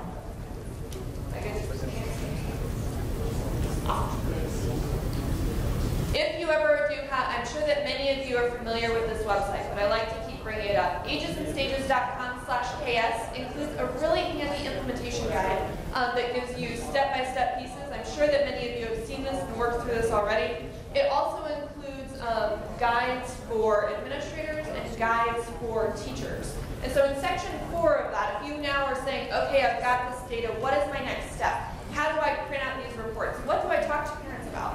So I recommend starting with section 4 of the guide, and if along the way you run into pieces where you say, you know, it would be really helpful if there were some additional resources in this area, let us know what this is. You can always feel welcome to email us to give us those thoughts and feedback.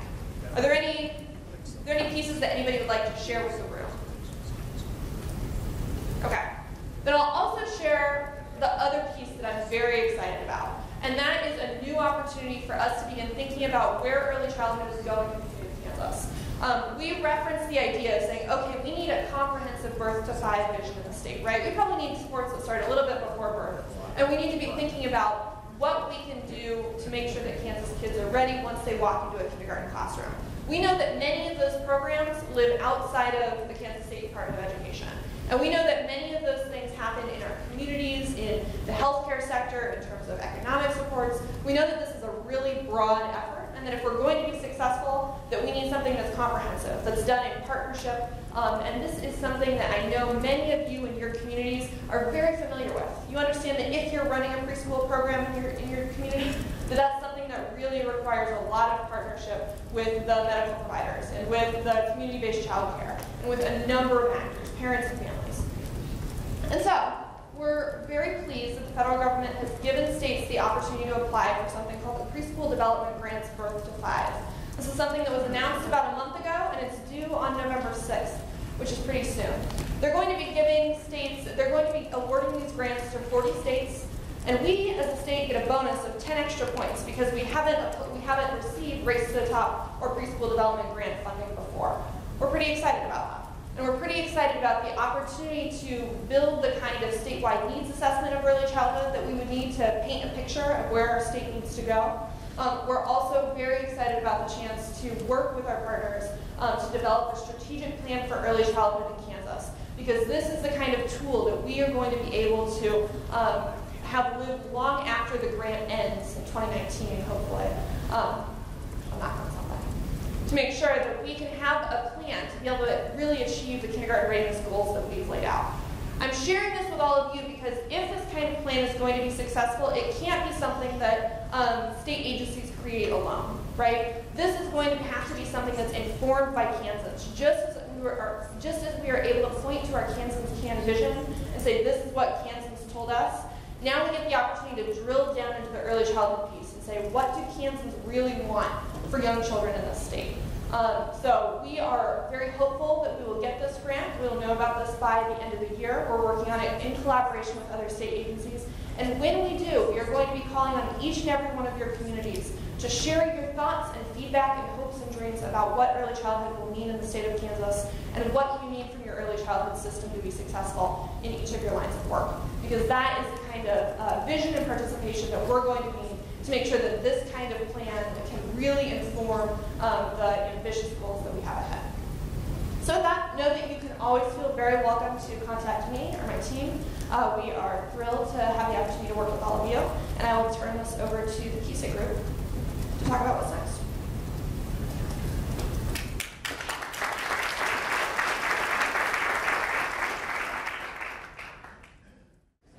Okay, I think I'm going to go ahead and start. If you don't know me, I'm Michelle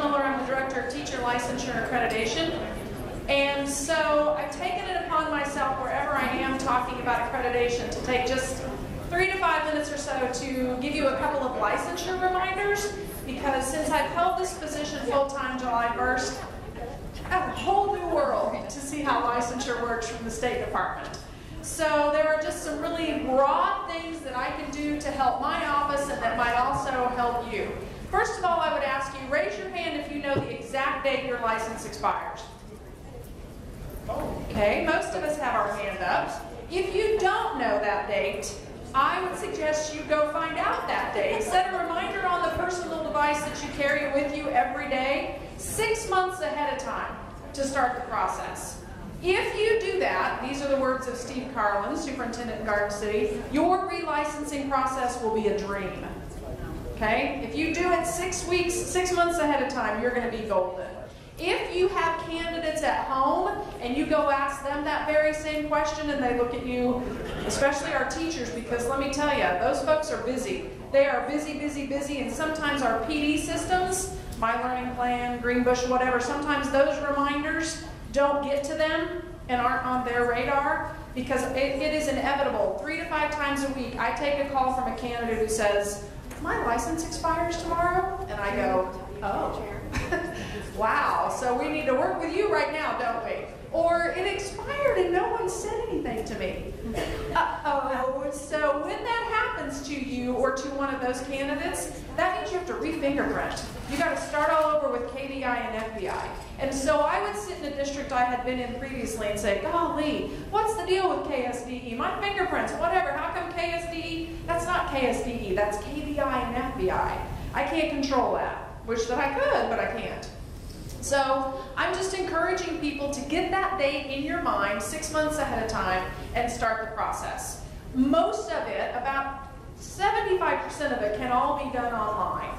There's a little bit, the biggest one, the one that most of us are going to renew on, your professional license to the next professional license. I am working to get that one online as soon as possible. I'm also working to make some other end-user control changes as well. I want you to be able to go in and change your address, change your Gmail, your email address, change your name when you get married. I want you to add your transcripts in. I want there to be a lot more end-user control than there is right now. That's going to be a process. And Dr. Watson said, can you do that by April? I said, yes, sir, I'll certainly try. How high do you want me to jump? So my goal is to make some really important and empowering changes for the end user, but I would like some input from you all. I didn't give you a mentee. I just call me. Call me, my information's on the website, email me. If you have things that you're like, man, if they could just blah, that would be wonderful. Or if they could just blah, that'd be awesome. And the things that I can control and the things that I can try to change, it's my goal to do that. But that being said, what's that going to mean for folks in your world? What are they going to do? They're going to go, what have they done now? So there might be a little moment in time where you need to be kind of patient with that.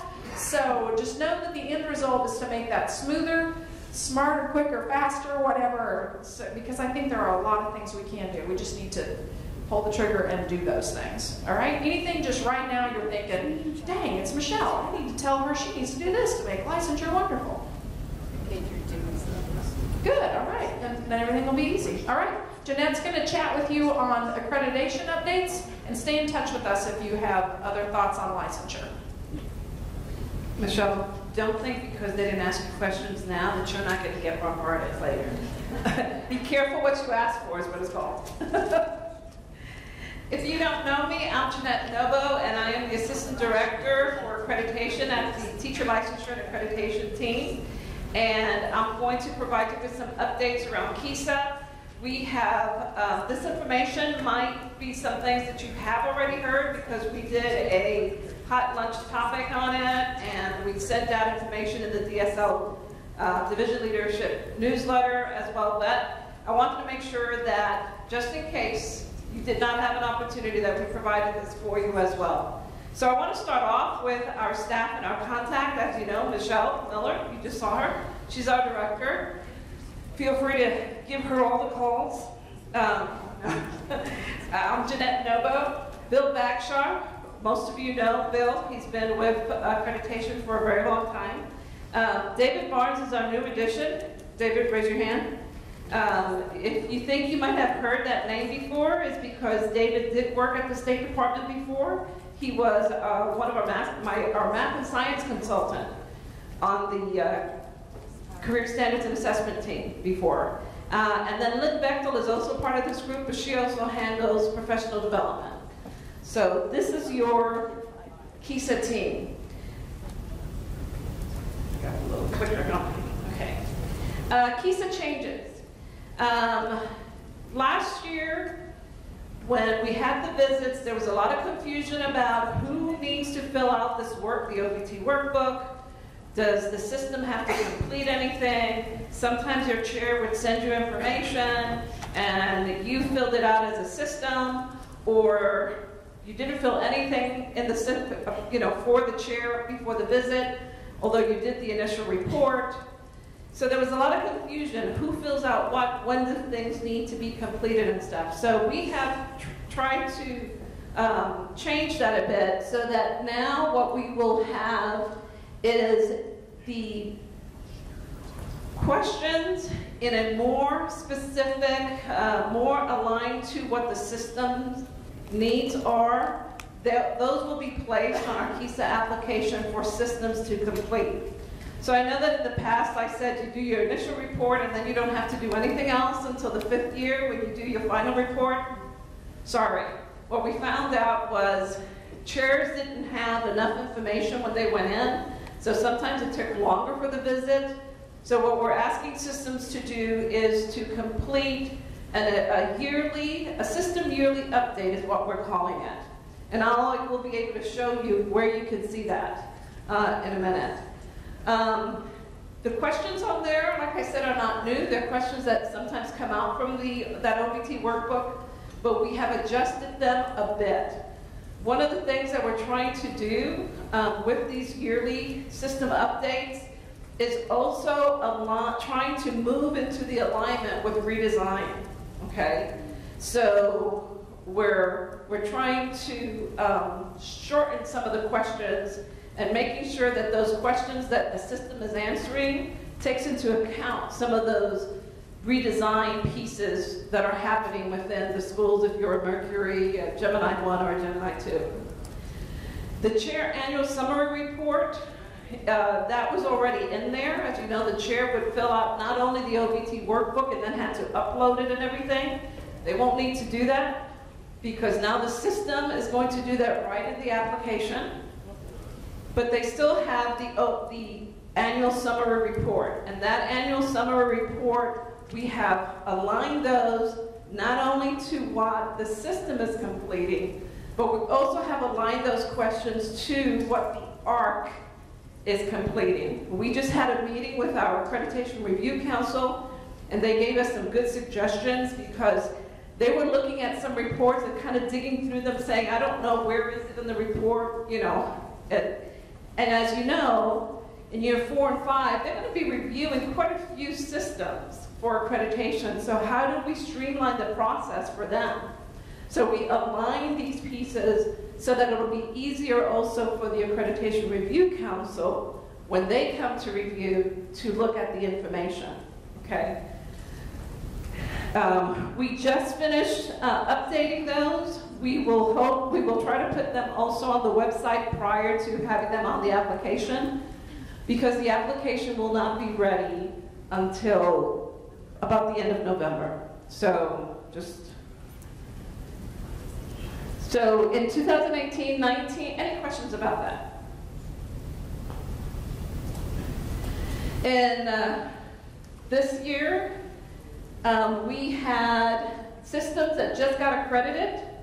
We had 2 systems, public schools, and we had 5 private schools. They will all go in and complete the initial report. Only those systems that were accredited this year will go in and complete the initial report. Okay, so only those 2. You don't have to go back in now and complete it again or update it or anything. However, if you have not submitted your report, we found out that there's a lot of people who have not hit submit on that. Or maybe the last question, which was question 15, that said, you know, have you presented this information to your board or your superintendent? Do they know of it? That hasn't been answered. Please go back in and answer that. You know who you are. We are also following up, and you'll probably be getting a call from us if that needs to happen. Systems being accredited in KESA this year will need to do the final report. We have currently 8 systems going in through, 8 public systems going through accreditation, and 12 private systems going through accreditation this year. And then systems in years 2, 3, and 4, as well as really years 1 and 5, but for 2, 3, and 4, the thing that they need to worry about right now primarily is that system yearly update. So I'm going to try to take you there.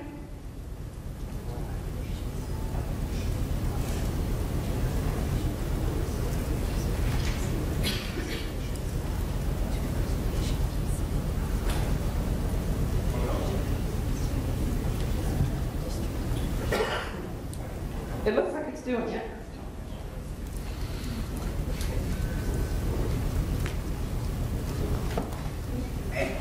It's not showing on my screen.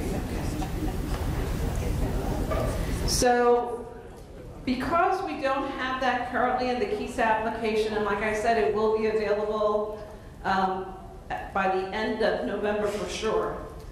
I wanted to tell you right now where you can access it.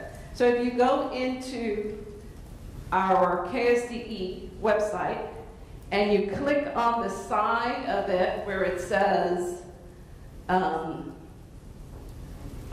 you're with me? Okay. Okay, and you click on accreditation. That takes you to this page here. And then when you find here, you go to KESA System District Information. Here is where you find all of the yearly system updates. Year 1, Year 2, Year 3, Year 4, Year 5. So if you're interested in taking a look at those questions, maybe answering some of those prior to when the application is, you do it on a Word, and then you can just cut and paste it once the application is up and running. We don't see really any major changes on this. If anything, there might be tweaks on questions, you know, like editing, kind of minor kind of things, but no real major pieces on it. So.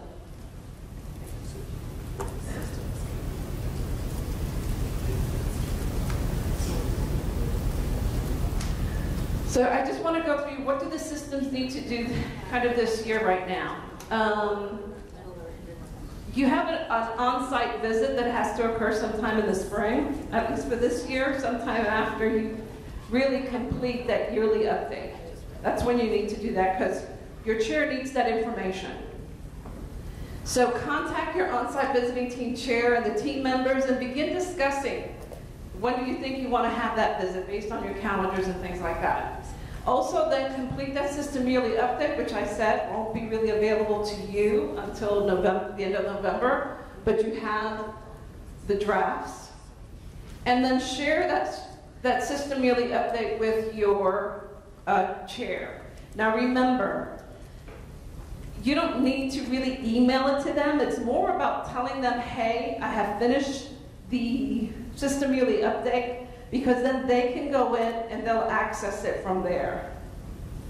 So you don't need to email it to them. They just need to know that you have finished it. However, your OVT members do not have access to the chair application.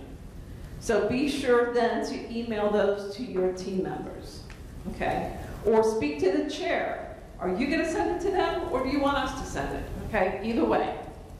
And then you do your annual on-site visit. The on-site visiting team chair responsibility, they should also be getting in contact with you. One of the things that I realized this year is that we've had a lot of changes in superintendents and principals and others, and so there are some chairs that now are in a different location, and they have not advised their system that they have moved, and whether or not they're going to continue with them. Out of courtesy, please make sure if you are a chair and you have moved, or if for whatever reason you cannot continue serving that district, please let them know, because they do need to then find someone else. So begin looking at that. If you're a chair in this room, then review that system yearly update prior to going there.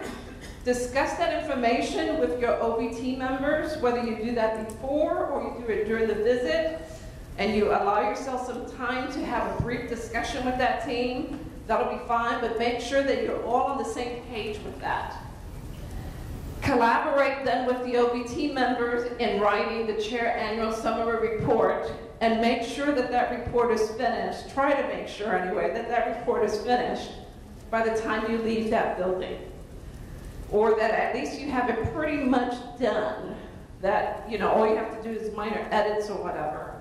Because once you leave, I don't know about you, but I know that I get to doing other things, and then something that I would have thought, that'll take me 5 minutes to do later, it's like a month later before I go back to it. So if you can end up finishing that report and having that discussion with your visiting team prior to them leaving, that would be really good.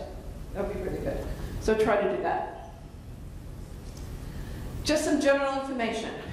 We have out there at this a survey asking systems about their experience from last year. We're kind of going to leave that up for about another month or so, and then we're going to take it down, and then we'll put something else up there about their experiences for the current year. We want to try to collect information, see what's going on, see how things are going, what are the changes and the adjustments that we need to try to do, and how do we prepare any type of trainings for you, whether it be chair, OBT, or system training. So if you have an opportunity to go and answer some of those, we really appreciate it. We're going to keep it up, like I said, about a month more, and then we're going to take it down and analyze the information. Ensure that your KSDE initial report is completed and submitted. Go in. If you're not sure, you don't know, because you're not the one that completed it, ask the person that completed it, hey, did we do this or not? We have quite a few of them that there are sections. We can go in and we can see that most of it is answered, but maybe there are some holes in between of questions not being answered. So please go back and take a look at that. If you have submitted it, you can go back and edit, and then go back and answer those questions, and then resubmit. Some have submitted without even doing the assurances, so you need to be able to go back to the assurances and then resubmit. So I know it's been the first year, and we've been really trying to update and do some other things. So this is the time that we're going to be taking now within the next month to kind of follow up to ensure that all of that is in the system. It becomes really important to have it there because our Accreditation Review Council looks at that initial report. They not only look at that initial report, but they'll compare it to your final report. And maybe during this first year, those from last year and those being accredited now, some of that information might not have enough time to pass to really indicate a lot of change. But for those that came in year 1 or year 2, it'll probably show quite a bit of changes then later on. And so they take that information to look at it. So we would appreciate you taking some time and doing that. The KSDE chairs, like I said, make sure also that if you're a system, go in to see if the chair completed the final visit, that annual visit report, okay?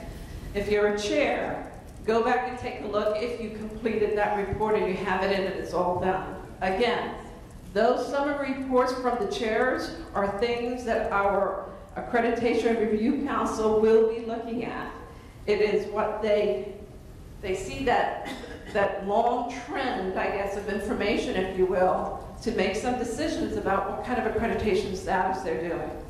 I don't want to put anybody really on the spot here, but if you're thinking our Accreditation Review Council is kind of this fictitious thing that we have over there, members of the Accreditation Review Council that are here, would you raise your hand? just so that you know. I didn't want to put you in a spot, don't go to them and bug them, but I just want you to know that they're real people, okay? Be nice. Technical assistance and supports. I have a handout on this that I will pass out here in just a minute. We had our first Zoom with our Year 5 systems and chairs on October 2nd. We're doing this throughout March 5th, and it's for the first Tuesday of every month. We're doing a Zoom from 1:30 to 2. These are for Year 5 systems only. If you want to come in and listen, that's fine. There's no secrets. But most of the information that we're sharing is about what they're going through, what they need to prepare, and things like that. We're doing telephone calls for those systems in years 2, 3, and 4. And those calls are every third Tuesday of the month. Our first one will be October 16th. And those are in the morning from 10 to 11. We combined our OBT chair calls and our OBT system calls because what we found last year was that it really didn't matter. Systems were there, chairs were there, and so there was really no difference. So we decided, let's just put them all together and see what happens this year. If we need to go back, we'll go ahead and do that. Then finally, we added this year some regional accreditation, regional KISA regional meetings. And so we're doing those across the service centers. We have added 2 of them in the Hayes and Oakley area on October 24th. You register directly with the service center. There's a link on that. And we will be out there just providing support and answering your questions one-on-one. Staff from KISA will be there.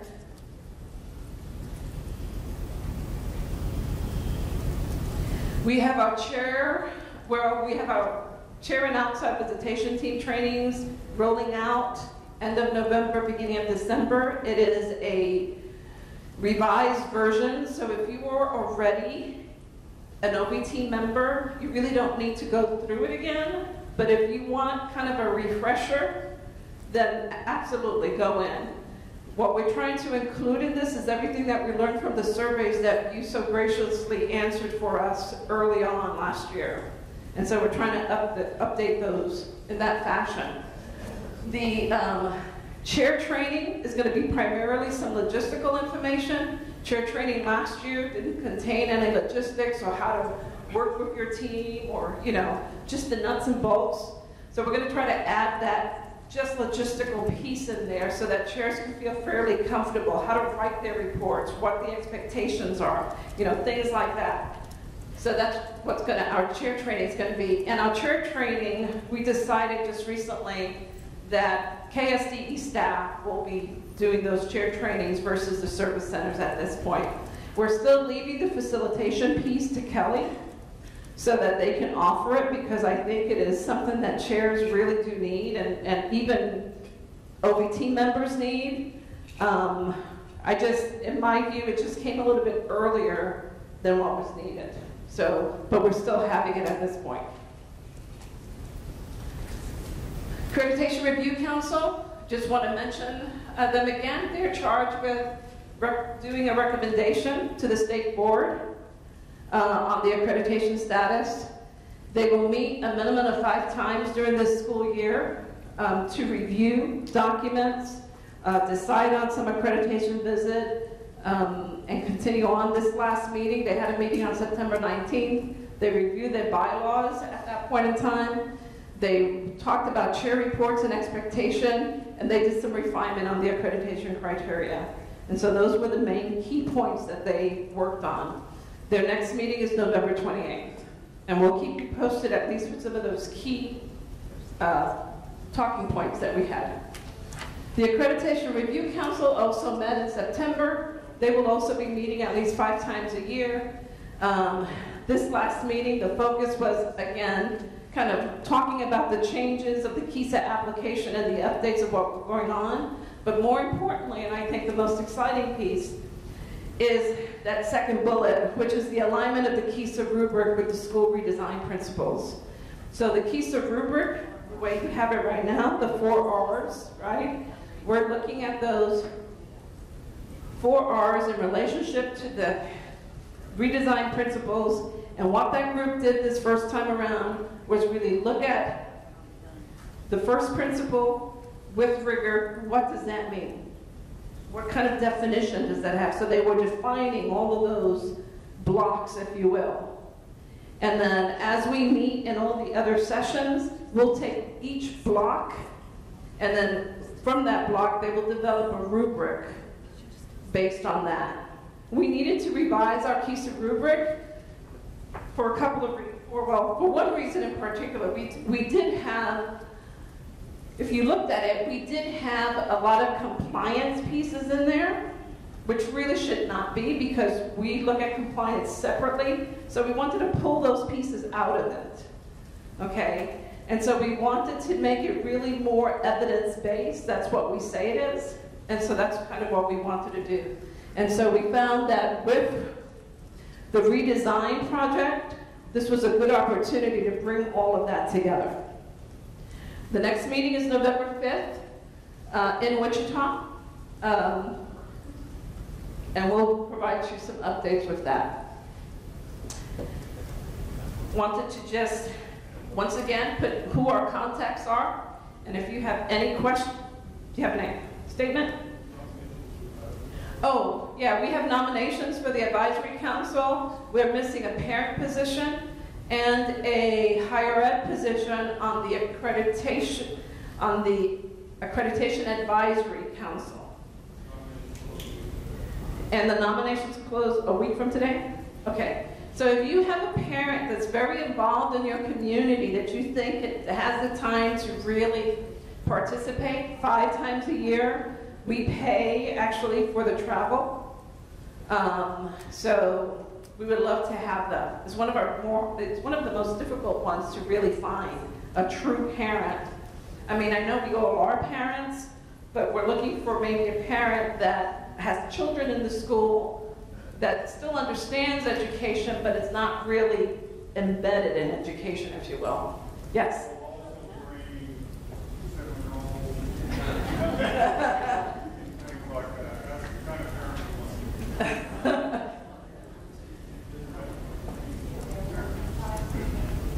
Yes, this PowerPoint will be made available. Don't you have a site where all these PowerPoints are? Yes. If you go, how many Turn it on. have no idea? Turn it on. How many people have no idea? How many people have no idea how to get to my webpage? Yeah, judging by the number of hits, it's most of you. On the top, along the top of it, there's a tab that says agency. If you hover over it, then it'll pull up the commissioners, and then Division of Learning Services and Fiscal. If you go to the title, Division of Learning Services, click on it, that takes you to my page.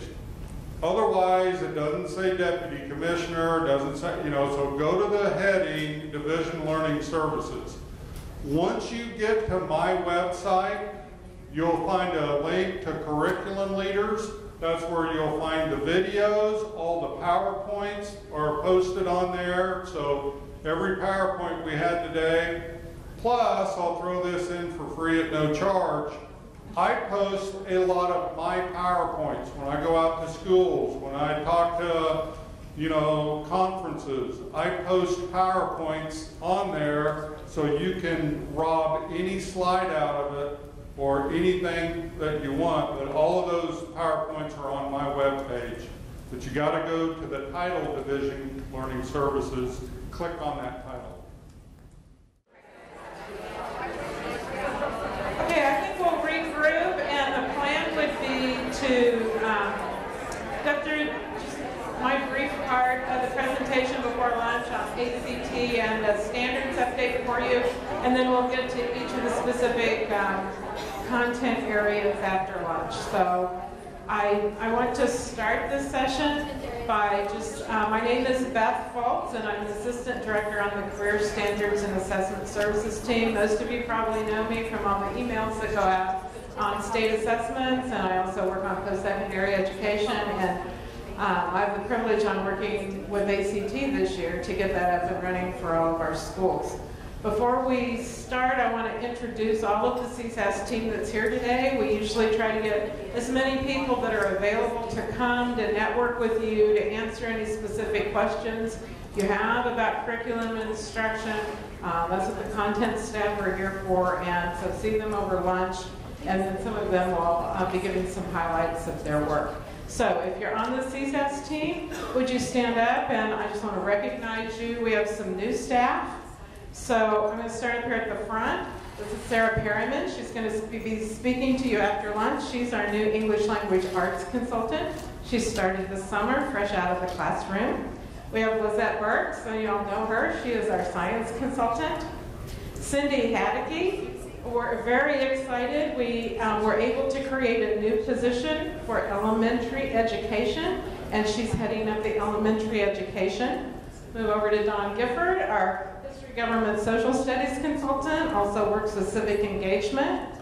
We have Stacy Smith and Kathleen Mercer. Yeah, my mind goes blank sometimes. So they're representing IPS today. They also work with career and tech ed, pathways, and many other things. IPS is the main thing for today. Lee Jones, my counterpart, is the test coordinator for all the state assessments and all the ACT work. He's going to be one of your go-to people for ACT. Stephen King. He's actually the coordinator that works with me on post-secondary education, so if you have any of those data questions or the concerns you have, you might want to check with him at lunch. He works with the career technical education, information, IT. He's also doing the new computer science standards, so you'll see him working on those too. Okay, who else? We had Mark Thompson back here. I don't know if he skipped out of the room. There he is in the back, waving his hands. A new addition to the CSAS team. Mark used to work on child nutrition, and he's brought a lot of his grant work to CSAS, and he is going to be heading up the health and physical education standards.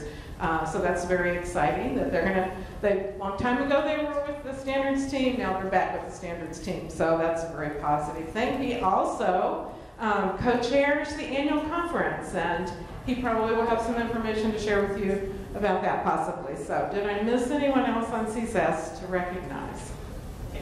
Kent Reed will be speaking after lunch, so he'll be talking to you about the social emotional. Then we have Mary Matthew here from CETE, and she's the one that has helped us make sure that the test administration has just gone so perfectly the last year, and we look forward to that for another year. So I'll just move right into ACT then. Commissioner talked to you about this first slide, which is just critical that we want every student to have the opportunity to take the assessment. It should be a student-parent decision, and your school needs to be offering the ACT and work keys to all students.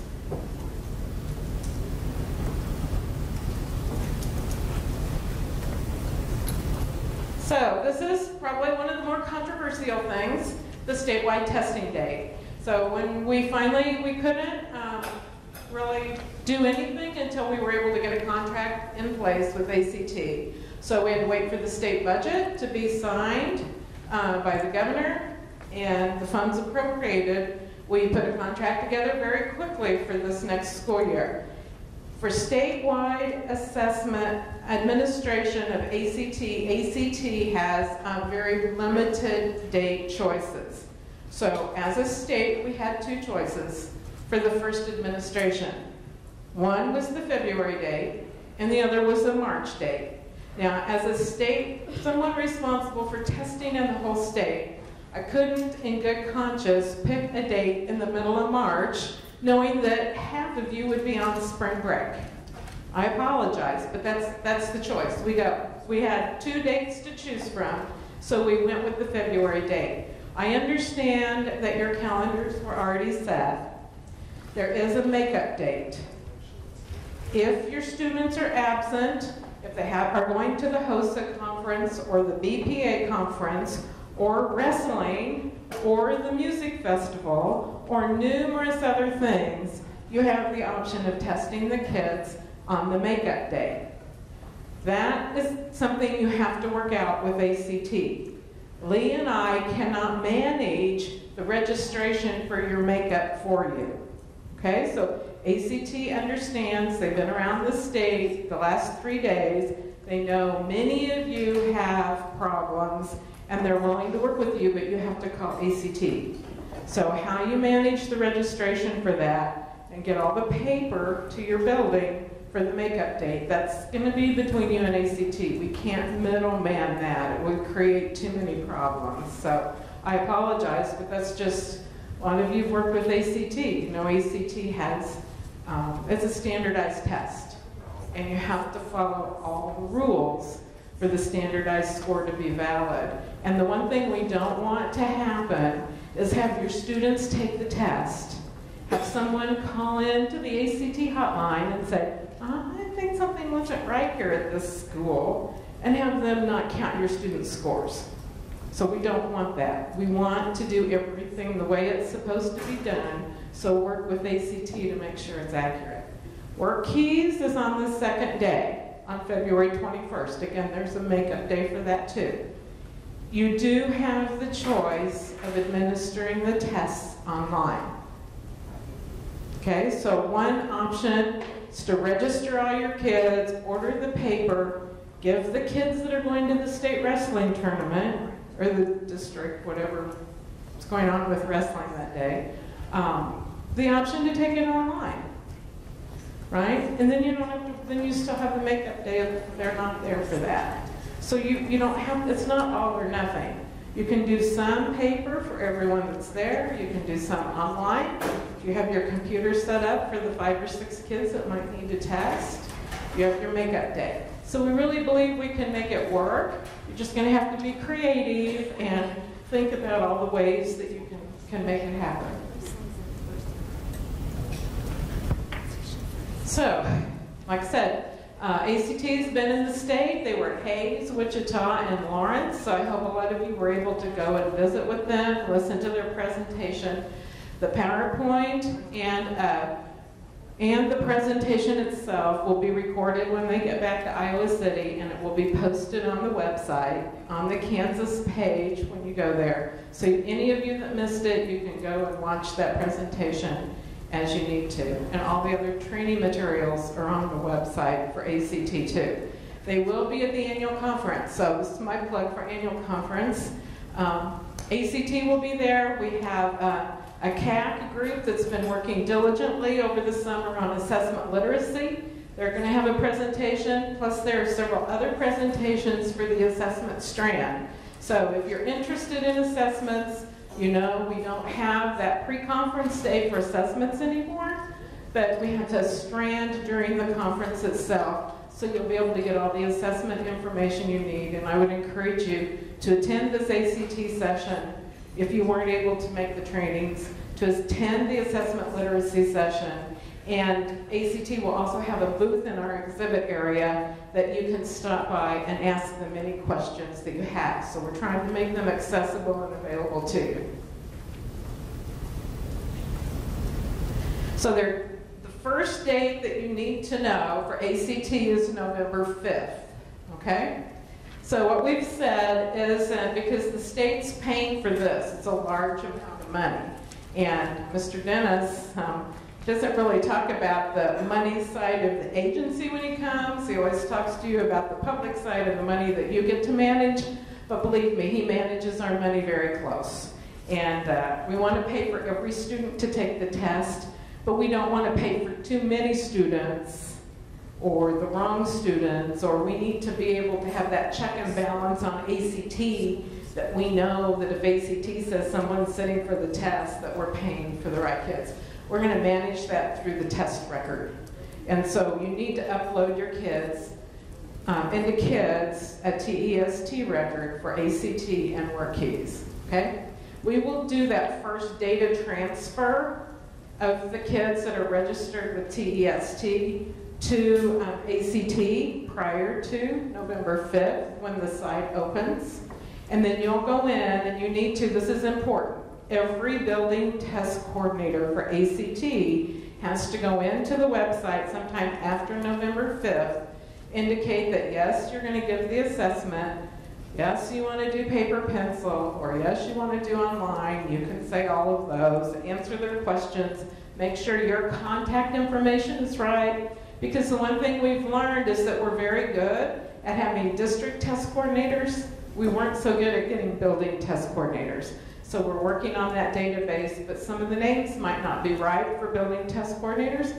So go in, update that information so that the building test coordinator gets all of the information they need to successfully administer the ACT and work keys. Okay, so November 5th to 30th, you're going to be on the site, letting them know you want to take the test, administer the test, and whatever information they're going to be asking of you. A lot of you probably know more of that than I do. Yeah. So when do you want our test records? Not the 5th or before the 5th? Before the 5th. We'll do multiple transfers, but you can go ahead and upload them anytime. System's open. A key point, what Beth just said about the building test coordinators, there was a template you were to submit for district test coordinator information and building test coordinator information. Our IT guy that handled all this gave me a list of 80 districts that did not submit information for building test coordinator. So you might want to check on that, make sure that you did submit someone designated for ACT and work keys for a building test coordinator on that template. So ACT says there are two main dates that you need to be aware of and write down. The first date is November 5th when you actually get access to their Pearson Next platform. Okay? The second thing you need to know is then on accommodations. Okay, so that's also the time when you can start uploading the information on students that need accommodations on ACT. Because KSDE cannot approve the accommodations for students. Must meet the ACT expectations for the information that needs to be uploaded, and they must approve it. And that deadline for accommodations is January the 11th. So remember those 2 days. November 5th you can start, and everything has to be finished by January 11th. Now, for kids that come after Christmas, new kids transferring in, kids transferring out, as we get closer to that time, there'll be more instructions on what to do to add the kids, because new students coming to the building will be eligible to take the test, and we will make sure that there's a way for you to get them registered and get all the materials they need. But those are the two main dates that ACT wants you to have in your mind. November 5th to start, January 11th to be pretty much finished. Okay, so my question actually is about building testing coordinators. Yesterday we found out if you have what they consider a family member to be testing that day, you are no longer allowed to be a building testing coordinator, whether they're in another district within the state. So if we need to switch our building test coordinators now that we're aware of this rule, how we want to let you guys know, because we can do it inside the ACT portal if I understand. So do we then need to send Lee an email letting him know that the change has been made? No. Now just make sure that you get it right with ACT. And so then everything else is good to go as long as we go through that process. Yeah, we're going to be able to transfer back and forth with ACT, so we'll be able to work with that. Once they get an accurate list of everyone, believe me, we're going to get it, because I want that. Great, thank you. Contact people. So it does have to be another person, because the person is always administered ours, and the only one who's trained to do it at the daughter day. Yeah, so ACT is pretty strict on this, and it's not just because of the state, it's not a state rule, it's an ACT rule. So if they wouldn't allow you to be paid by ACT to administer a test, if you had a son or a daughter or a grandchild, they have said, I mean, they have their whole list of who's eligible, because anywhere in the state, I mean, and we're lucky that they're not saying the country, honestly, because this test, right, everybody understands what this highly standardized ACT test is. The reason it's all given on the same day is because everyone's basically taking the same test. So, any of you are aware of what happened this last week with the breach, right? And you had to change your date from Tuesday to next week because someone had access to the paper test booklet and released information pertaining to the test. They had to recall everything and reissue. It's a big deal. They take this very, very seriously. It's a highly standardized test.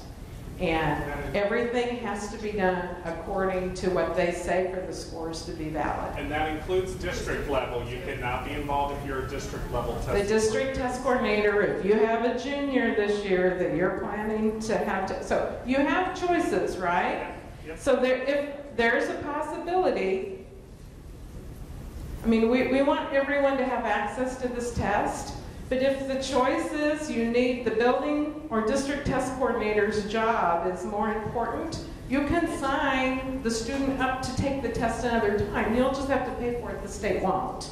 But you can give the test, the student can still, you can make it happen, or you can find a new person. I mean, it's not like you're just dead in the water and there aren't any choices. There are choices. You have to be creative about thinking about it. For example, I have a son that's a junior.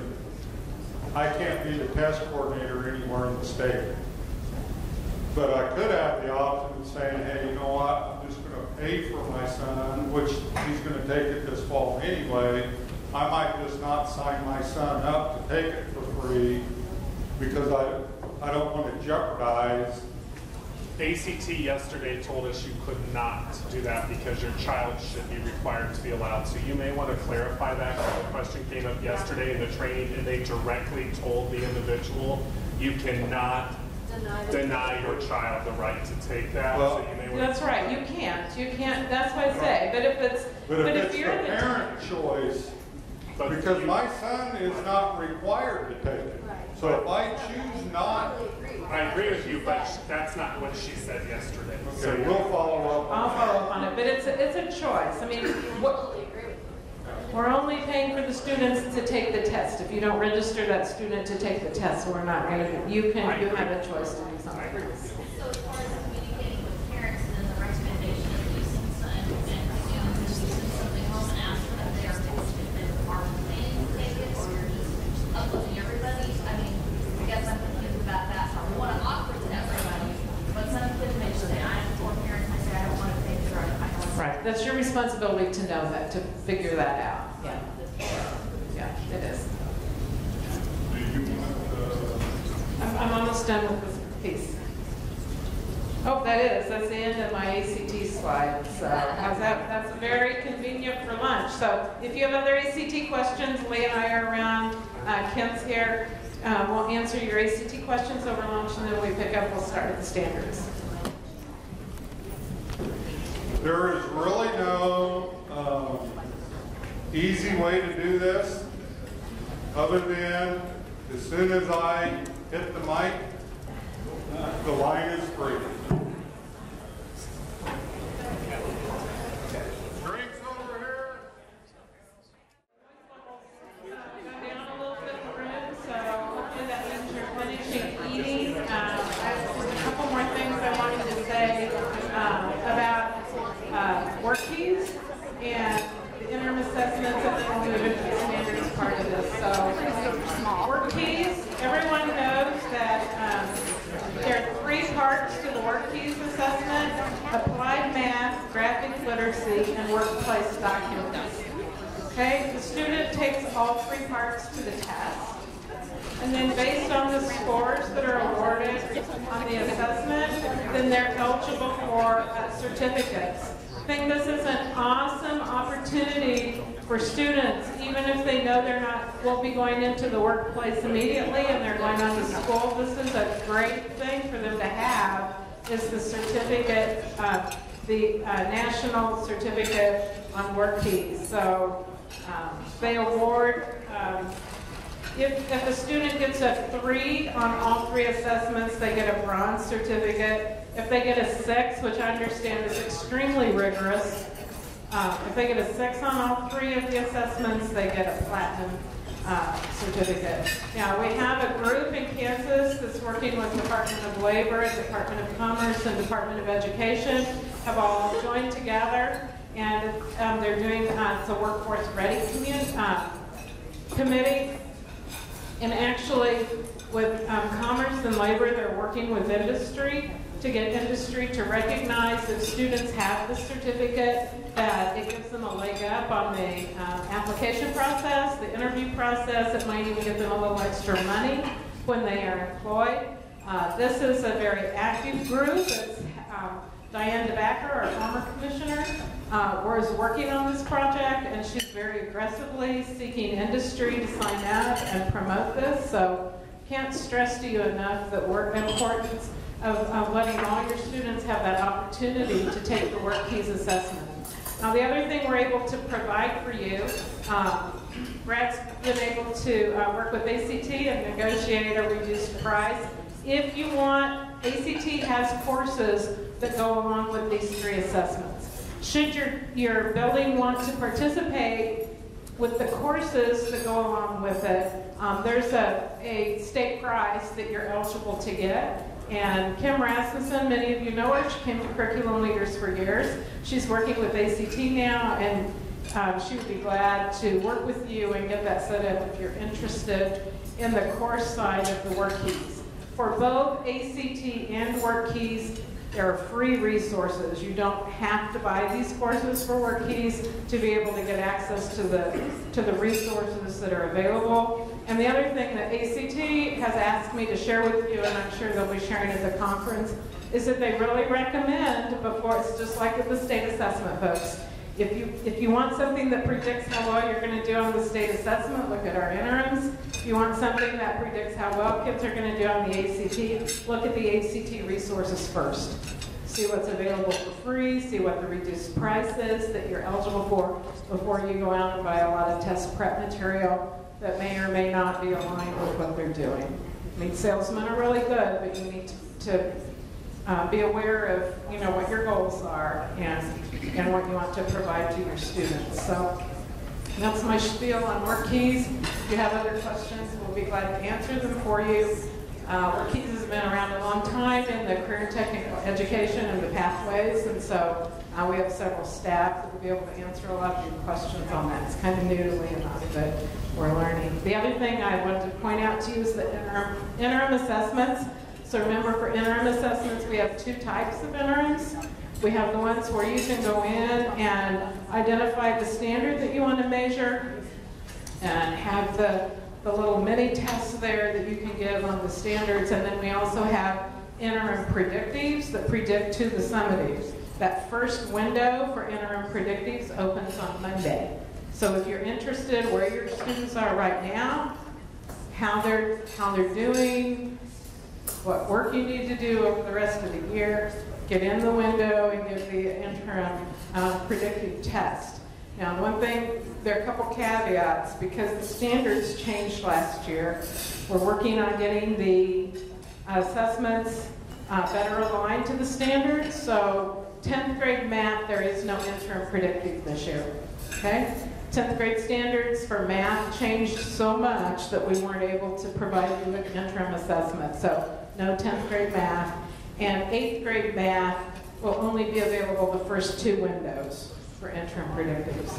But we still have all the mini tests out there that you can access and use. So that's what I have on ACT, Work Keys, and interims. Does anyone have any questions over lunch as you were visiting that didn't get answered on any of those topics? Okay, the next thing I want to share with you is the standards review process. So, I know a lot of you are aware that we've done things a little bit different the past year with reviewing standards. Started out probably a year ago with the health and PE standards that hadn't been reviewed for quite a while, but there were some reasons why that process needed to be speeded up from what we had done with ELA math in the previous couple of years. So we worked with that process. We now have some new health and PE standards, but the process is a little bit different from what you were used to with the traditional ELA and math, where we spent almost 18 months working on the review. Then, along with that, we had reason to need to look at the CALPA, the English Learner Assessment, and make some changes there with the assessment. And in order to do that, I felt very strongly that we needed to look at the standards before we moved into having a new assessment for CALPA. So we did have a little different process with the CALPA over the summer, and there are new standards for English learners that are out there. And if you haven't had a chance to look at them, I would recommend that you go out and look at them. They're modeled after the English language arts standards.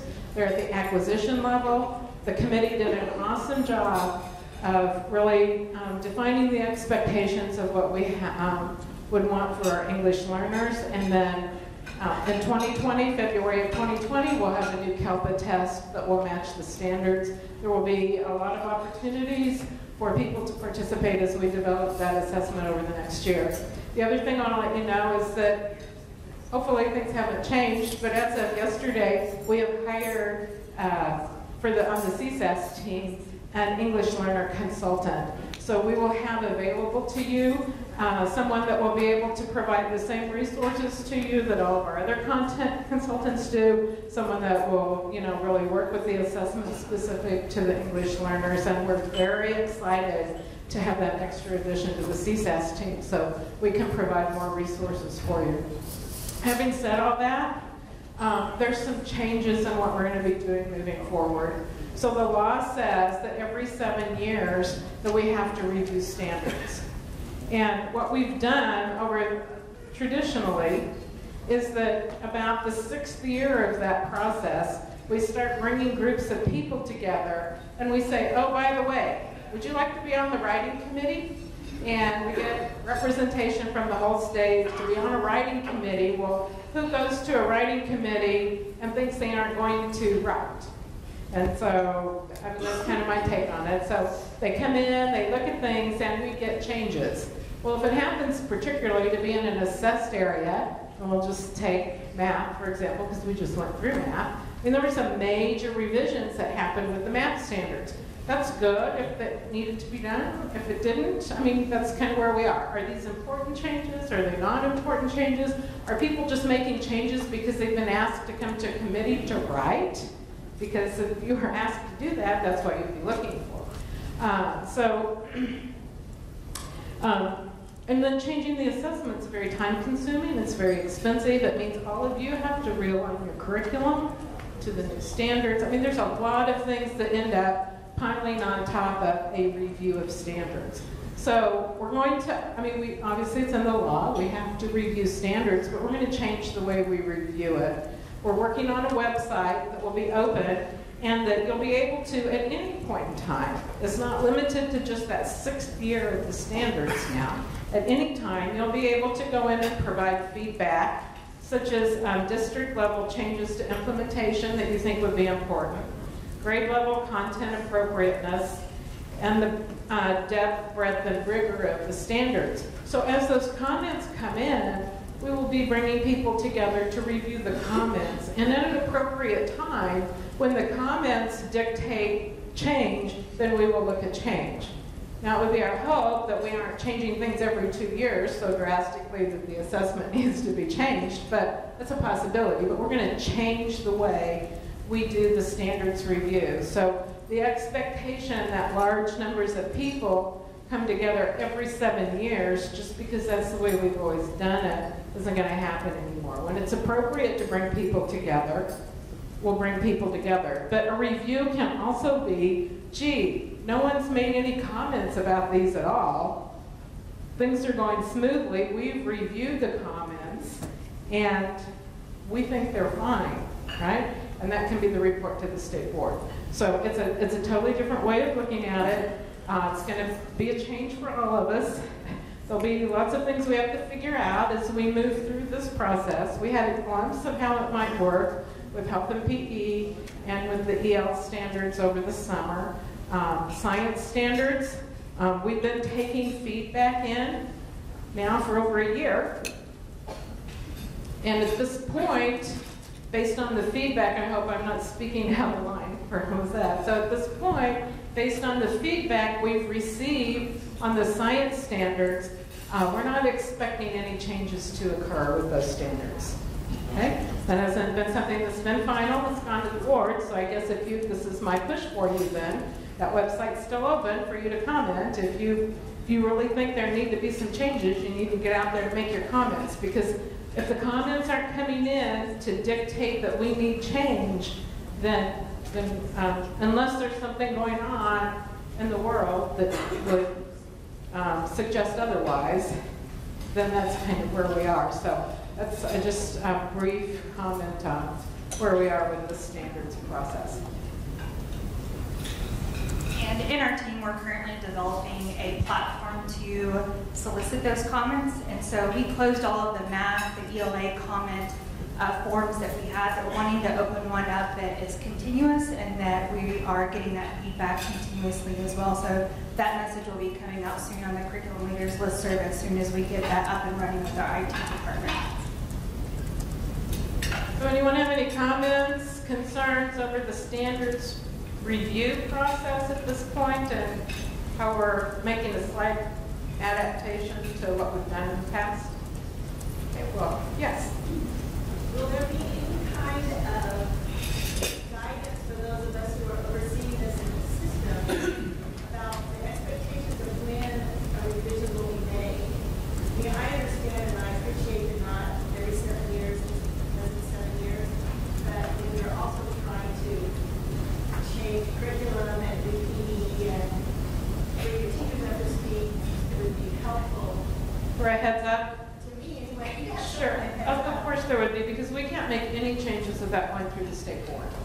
And so there will be plenty of opportunities once we would move forward some changes to share with people and let them provide their feedback and comments and bring committees together if it's necessary. Yes, so there will be plenty of time. The other thing you need to know about the standards process is that in general, the standards are adopted sometime during the school academic year.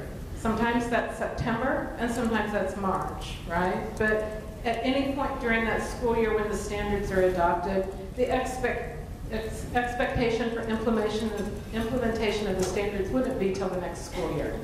So there would also be plenty of time that way to do that. And then, of course, if there are any assessment changes, that's always another year after that. So you would have had a year to be able to implement and make changes before you would see any assessment changes. So that part of it won't change. It's just that formal process of bringing together literally hundreds of people just for some reason that would imply that probably they should make a change when the change isn't necessary. We just won't go to that expense and time and everything. Okay, well, I'm going to turn it over to the rest of the CSAS staff now to move through the presentation. So, Mr. Gifford, you're up. Well, first of all, I want to thank most of you. We're the dinosaur history, government, social studies for the last set of standards. We're actually going to go through the old process. And so we are currently in the middle of that process. If you have somebody, and Jeannie's one of our co-chairs, we're in the middle of that process right now. If you have somebody who's serving on our committee, thank you for allowing that to continue. Our writing committee will be meeting sometime in early November to make the changes that were suggested in the whole committee. And we hope to have that all done by December of next year and ready to go out. So thank you for that. Second of all, we're also redoing the social studies assessment. If you have people who are working on the assessment items, I have about 30 individual teachers from around the state. Thank you again. I'm going to be asking to get them out for a couple of days as we start looking at how we're going to redesign the assessment to be a classroom-based, embedded state assessment for your teachers. So all that's coming up, and if you have questions, just let me know. The big news is civic advocacy and the Civic Advocacy Network. How many of you guys had a school that received an award this September 17th? Civic Advocacy Network. 1, 2, 3, 4, 5. There we go back there. We honored 12 different schools from 10 different districts around the state for doing outstanding work and providing civic engagement opportunities for their kids. Okay? And you are all eligible to make application for that award. The application will be available in April, and you'll have all of April and all of May to fill it out for the award for 2019. Okay? So, that being said, we had great success with our Civic Engagement Conference last year. We'd hoped to get 100 people. We had over 340 people. It was held right here. We were bursting at the seams. We couldn't do anything else. We're going to do it again. The date is now, we've set it as March 4th. So a little bit later, because if you remember last year, there was a big ice storm the next day. It kind of made me nervous. So we're going to do it March 4th. This is for educators and students alike. My daughter said she's not going to go to any adult-led sessions anymore. She's only going to go to student-led sessions. It was that impressive. So if you want more details, we don't have any yet. But we will have pretty soon. So I'm going to turn it over to Sarah, I think. Thank you very much.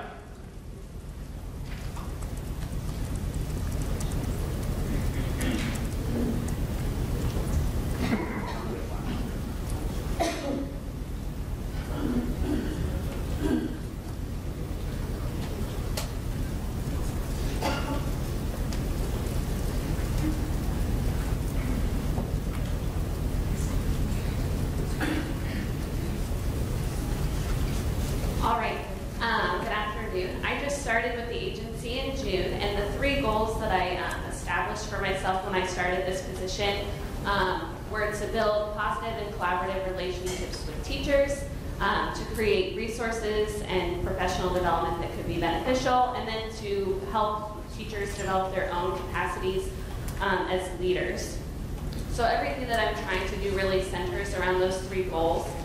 I've created a monthly newsletter that I try to share on the listserv at the start of every month.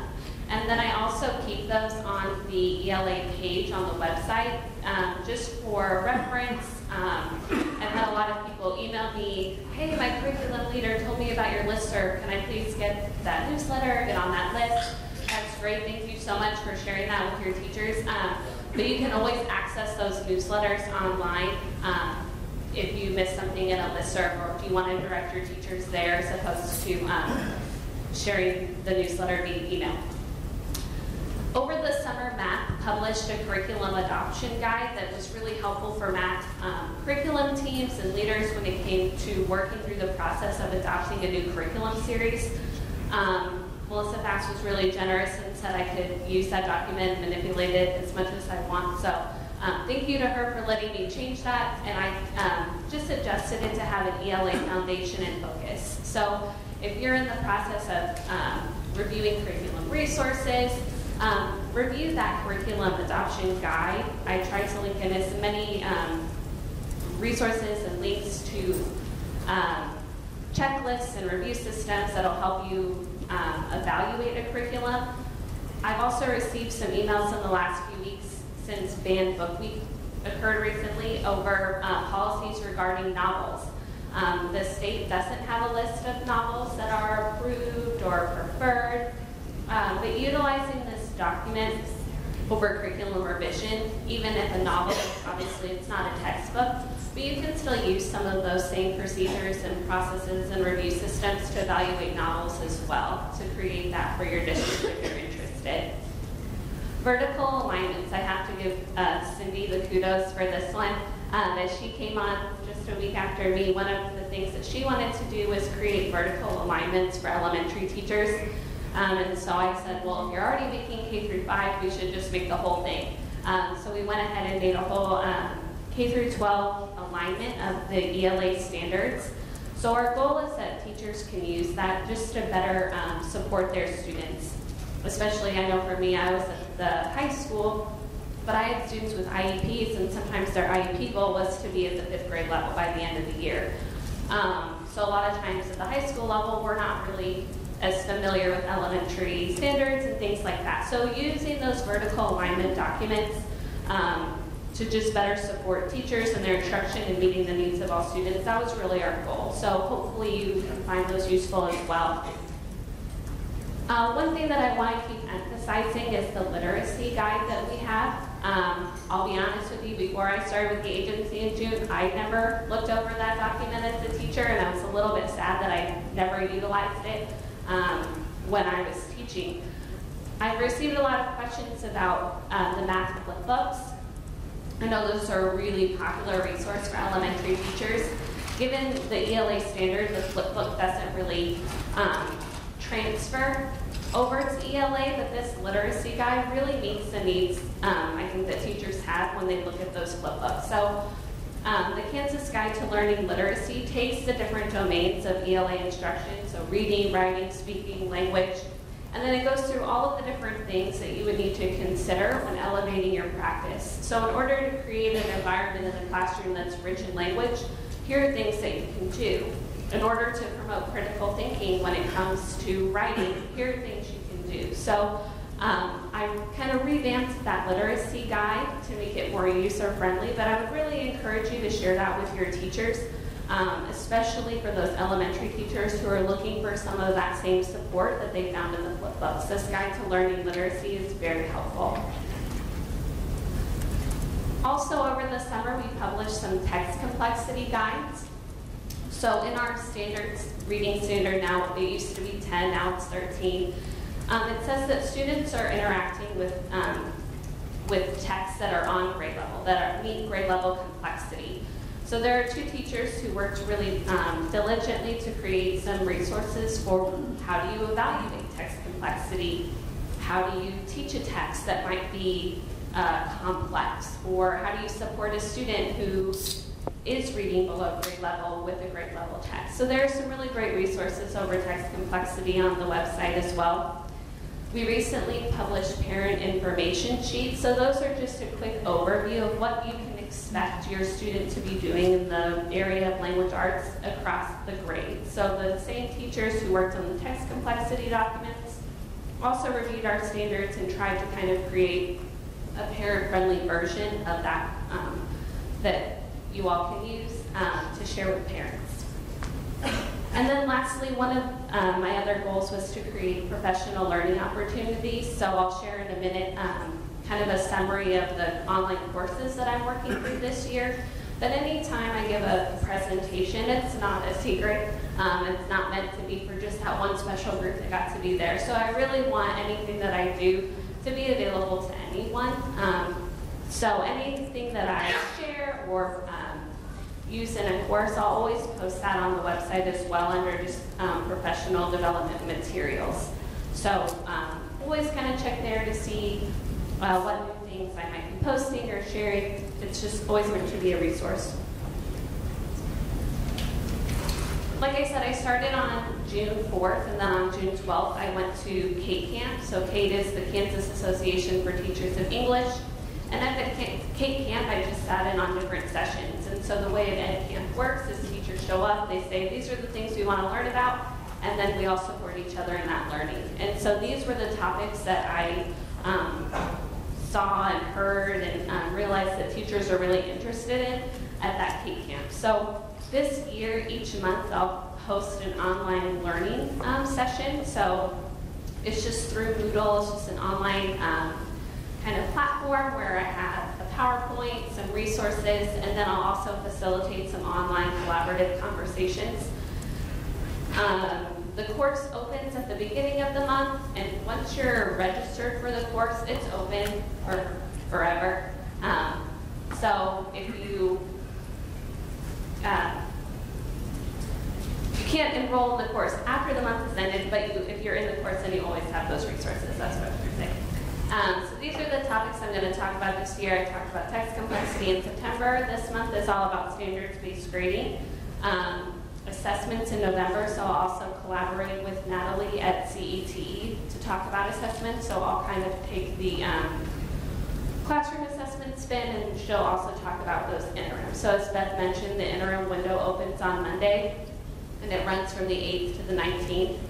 So you or your teachers, encourage them to join that class in November, and Natalie's going to talk specifically about what to then do with that interim data to make it more purposeful and meaningful. And then the months just kind of go from there. I'm also going to collaborate with Cindy to talk about literacy across the disciplines. So what does that look like in elementary? How can we promote literacy across disciplines in secondary as well? So I'm excited to continue that. And then the last thing with assessments, I can't thank you guys enough for sharing with your teachers this opportunity to come and write items for the ELA assessment.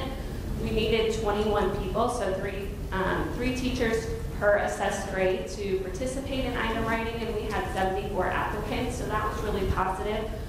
So we're having an item writer workshop in November, and then we're also going to continue working on building new items for the assessment, developing our pool for those mini assessments and interims. So we're going to consistently need people who are willing to review passages, write items, and participate in that way. So thank you for sharing that with your teachers, and we'll just continue to build that up. So, any questions?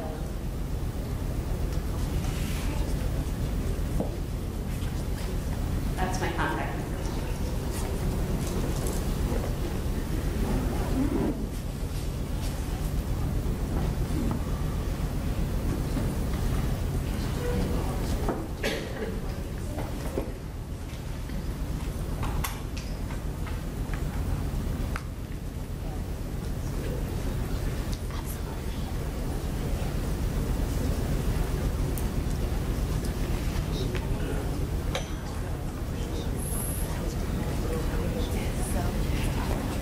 I do not have my glasses.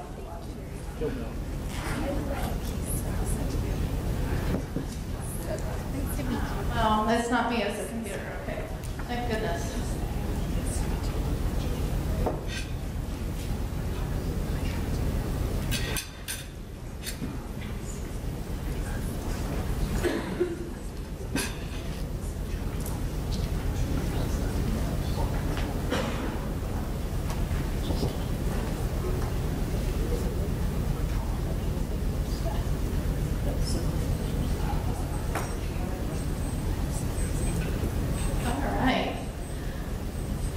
Everybody today. My name is Cindy Haddocky. I am very new at the agency, the Department of Education. I'm also a new position at the Department of Education. Until June, they did not have an elementary education consultant. So I am new. I am a former elementary school teacher. I've taught 6th grade. I taught at a 6th grade center for 6 years of my career. And then I went to 4th grade and taught in a self-contained 4th grade classroom. And then a week before school started, my principal came to me and said, you know, we've had some numbers change and I need you in 1st grade this year. So I cried that whole first semester and then went to teach 1st grade. And I fell in love with 1st grade, and I taught 1st grade for 4 years. And then I went on to administration, and I was a school administrator for a while in an elementary setting. So I have a little bit of background in elementary, and I've also been an English language learner teacher as well. So I have a little bit of that background. So that's my contact information, and I have some business cards here as well. So hopefully, if this is not on your slide deck, you can get a hold of it.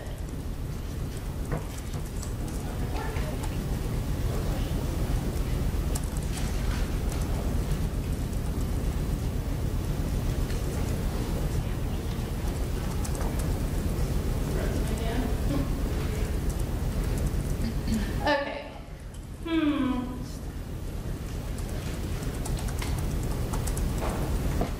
Well, we were going to do something fun, but it looks like the slide deck is frozen.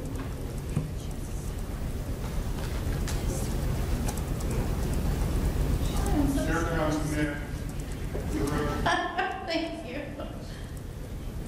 I was going to get you moving here for a second.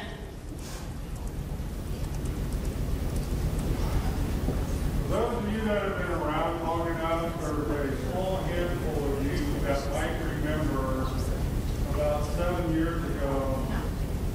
in our office, we were recording, came out around to help fix something, wearing a kilt.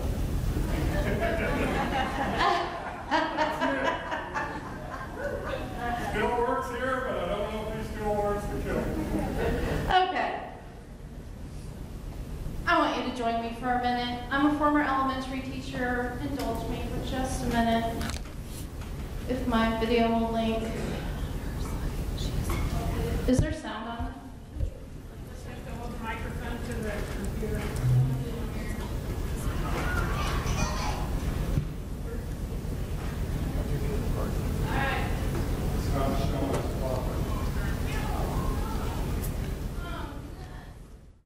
Because we get to do fun things like that and have great breaks. Thank you. All right. One of the things that I do in my job at the Department of Education is I support standards. As you've heard all morning, we have lots and lots of experts who are our standards experts. I am not that person, but I support them. So I do stuff with Dawn, with Sarah, with Lizette, with Melissa, all of those standards people I support, and I give them an elementary education perspective in their work. Most of them, I think maybe all of them, are high school teachers in their careers, so their elementary perspective is sometimes welcome in that. I also work with chronic absenteeism and help schools identify what some issues are with chronic absenteeism. I have a colleague, and we go around and talk to superintendents, principals, and schools about that. I work with poverty and trauma as well. I also am a resource for early reading support, phonics, and phonemic awareness. I am doing some workshops around the state starting in December on the science of reading, phonemic awareness, and phonics. I'll be doing 2 at Greenbush and 1 at Southwest Plains. So there'll be some more information on my listserv coming out about that. I'm also a liaison to the early childhood department, and Amanda Peterson, you just heard her earlier. That kindergarten is such a transition year. It is an elementary grade, but it's also early childhood, so it's very much both. So we work very closely together, Amanda and I work with assessment as well. Since assessments start in 3rd grade, I work with that perspective as well. I also work on the redesign teams. I don't know how many of your districts are with the LINK project, the literacy grant. I also work with that. So I have lots of hats at the Department of Education. I love each and every one of them. But if you need anything that's related to elementary education, I would really like to visit with you. One of the things I'm very, very proud of is the website. I created this website when I got to the department, and if you haven't seen it, I'm going to walk you through it really quickly. To navigate to it, you go to the department's website, and when it pulls up here, I have learned how to do this now.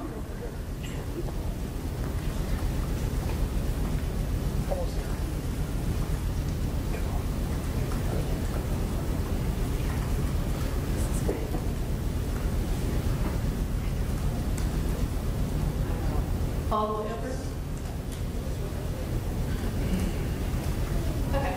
So when you go to the department's website, you want to hover over the E, which did it load. And then right here I am, elementary K6. And here's my page. So I just updated it today. It always has an announcement page. Next week, you're going to hear from Kent in just a little bit. Next week is our anti-bullying week, so I've got some advertisements there. Over on the right side here are some resources.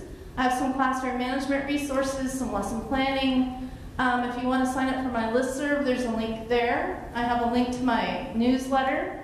There's poverty and trauma resources. I have the Native American education booklet here, social emotional resources. Those vertical alignment documents that Sarah was speaking about are here. Professional learning calendar is also here. So here is one thing I want to show you. If you teach 2nd grade, all you have to do is click the 2nd grade link, and it takes you here to 2nd grade. And all of your standards are here if you're a second grade teacher. You don't have to hunt and peck around the Department of Ed site. All of your standards are here. So they're all there. I keep them refreshed. So if you find a link that's broken or you say, hey, I went and this isn't working, let me know and I'll make sure to get that updated. But I have social emotional on there, science, math, PE, I have the arts. Everything is on there.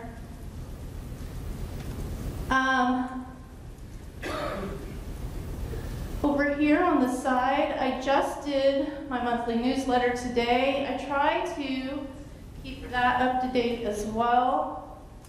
So it just came out today. This month's focus is math. So I try to do something tech related every month, classroom management, social emotional, poverty trauma, ELL this month was a focus, civic engagement. I try to keep you up to date on what's happening in the agency. So if there's anything at all elementary ed related, I try to put it on this, and if you're a part of my listserv, you get access to that newsletter. So please share this with your teachers. I just want to be a resource to teachers. That's what I'm here for, and administrators as well. And there's my contact information one more time. So on the website, I'm Cynthia, but you can call me Cindy. So if you see Cynthia, that's the same person. Thank you so much.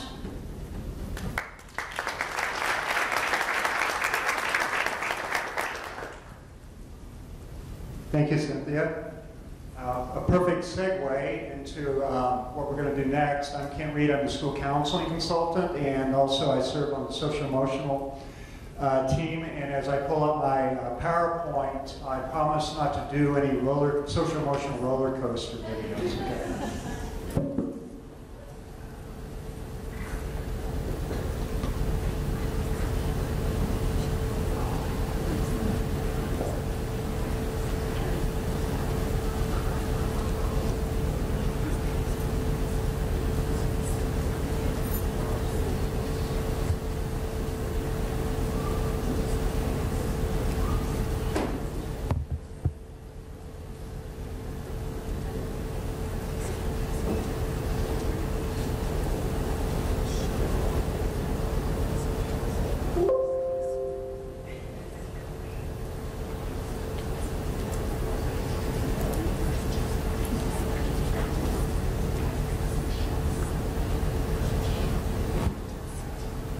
What we're going to talk about are the social emotional character development standards and the revision that occurred, approved by the state board in July of 2018.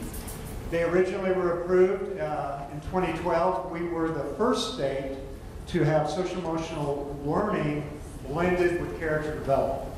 We were the second state to have social emotional learning standards.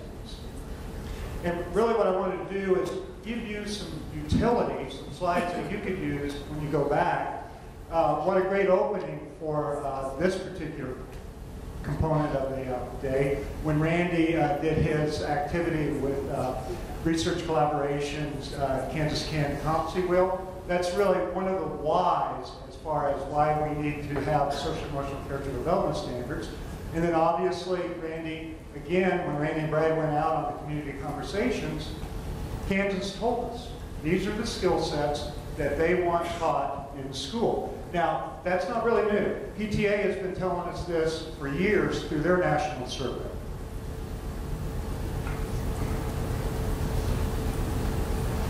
Another slide that will be helpful for you is research. This is the Durlock research. It's a meta-analysis. 250,000 kids were the cohort. And what they found is that if you implement a social emotional learning curriculum with any degree of fidelity whatsoever, you're going to see increases in pro-social behavior, increases in attitude, positive attitude, reduction in problem behaviors such as expulsions, suspensions, reduction in emotional distress. And administrators and counselors all across the state tell us now the biggest concern they have is the mental health of their students. This is a big buy-in. This is really what turned the corner several years ago when we adopted the standards. And that is, we know that if you implement a SEL program, you're going to see increased achievement, particularly in terms of test And then, of course, increase in social emotional skills, period. So that's some of the why. The last piece of the why is a study done by Columbia University just recently, and they found that for every dollar that you invest in social emotional learning, the return is $11. And that's in the reduction of reducing suspensions, expulsions, discipline referrals, etc. Okay, so let's talk about the whys. There are 3 standards: character development, first one, core principles, first benchmark is core principles, and that isn't something that's passed down on high. It's what you determine in your district and your building are important. And we talked about the Kansas CAN competencies. Well, you determine what qualities of character you need to emphasize. But we also know that responsible decision making and problem solving are 2 qualities of character that every kid needs to adopt. Okay? Under social development, you have social awareness and interpersonal skills, and that's where anti-bullying comes into play. And then personal development, self-awareness, self-management, and we talked about self-regulation earlier this morning. So those are the standards.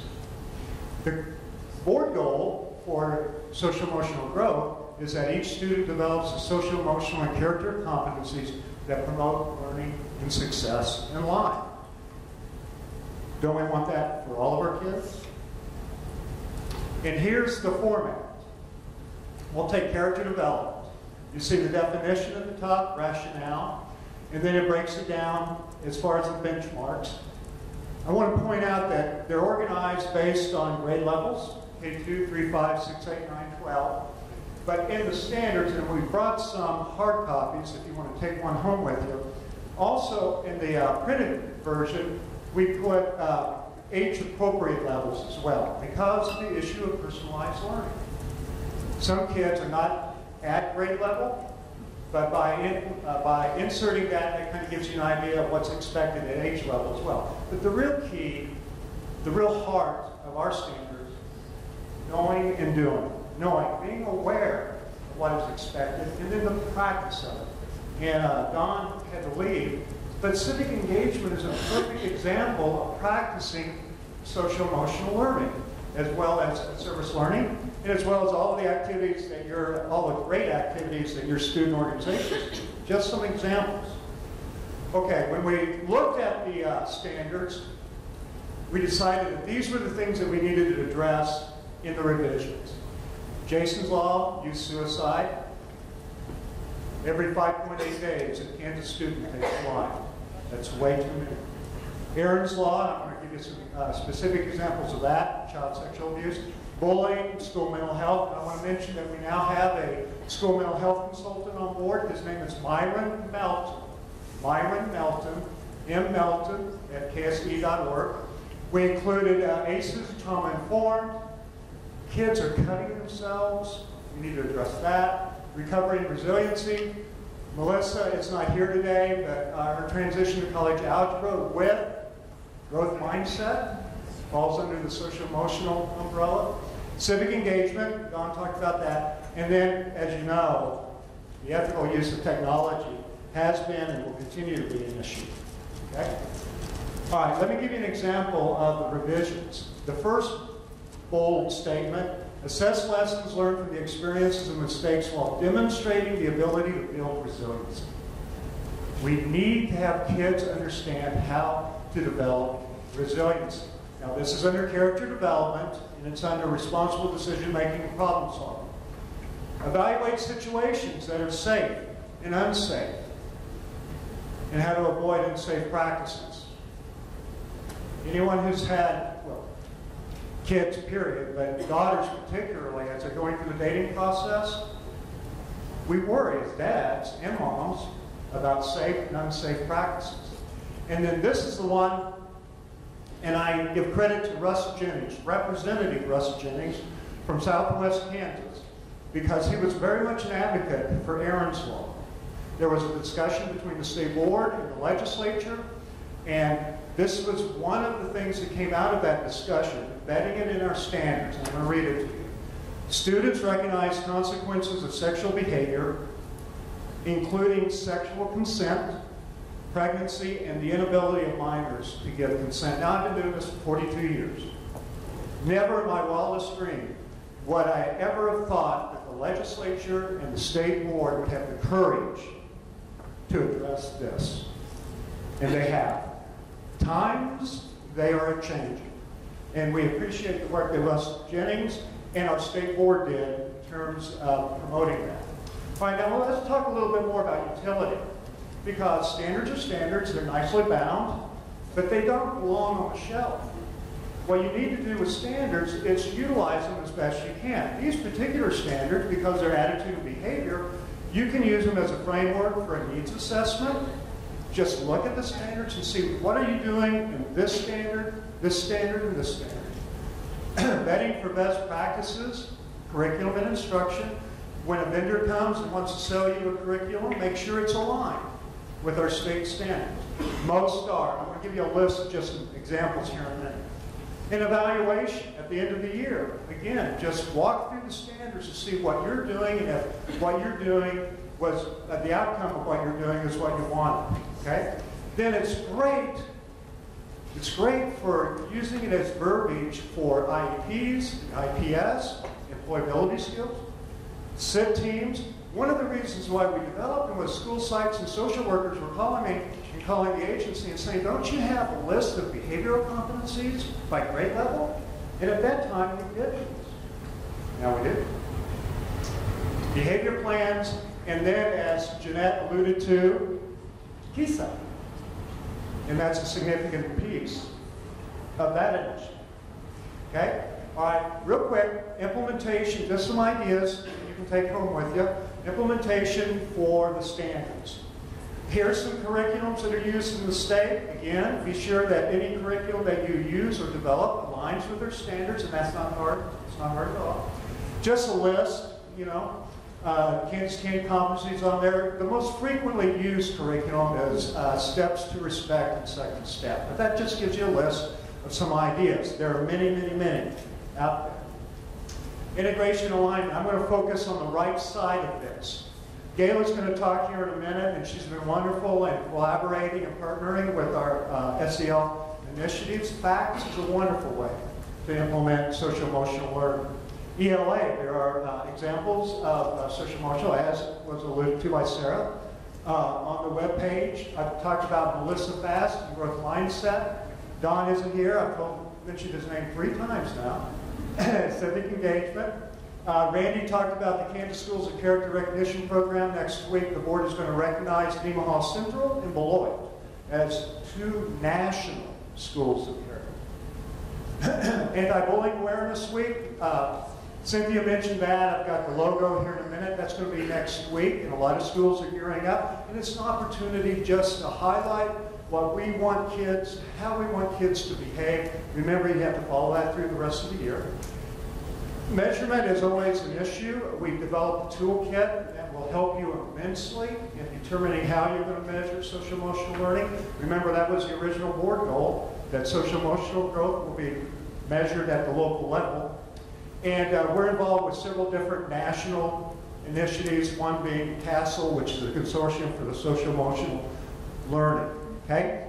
There's Amy and Patty's work, but this is what I was referring to when Randy, when we talked about the 4 competencies that they focus on that have research. Actually, there's 6. 6. You have self-regulation, self-efficacy, self-awareness, assertiveness, conflict management, and empathy. Now, this tool is a sequential indicator. In other words, by grade level, they tell you, now this is one of the best tools they have.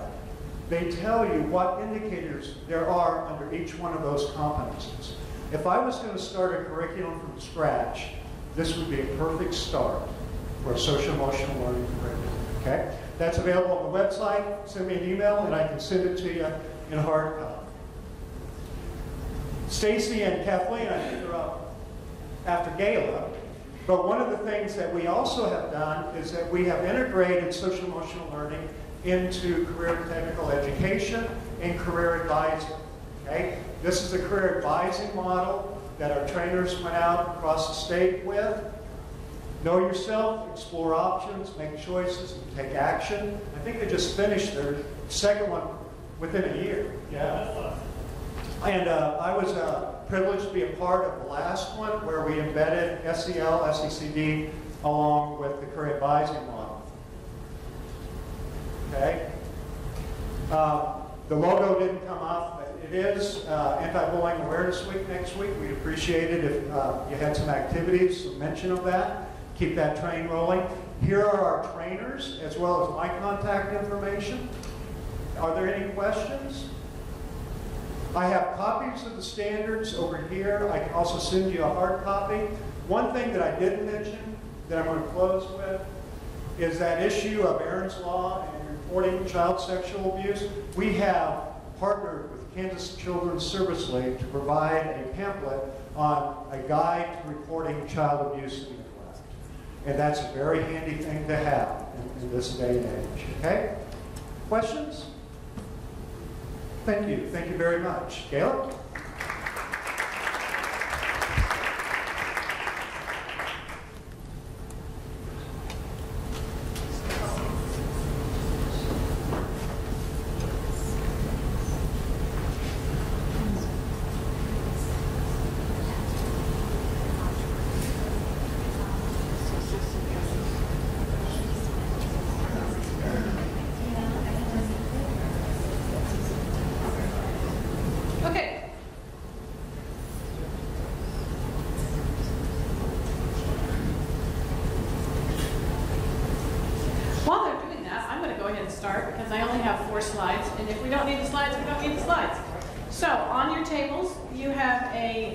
CTE Scholar Overview. While you're getting that, I might introduce myself. Beth said, oh, I'm sorry, I didn't introduce you this morning.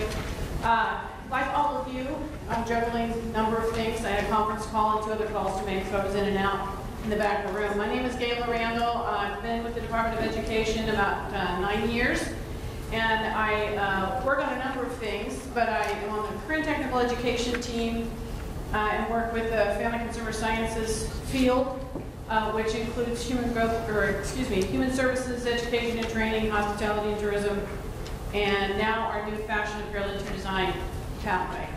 I also work with Kent on the social emotional learning piece.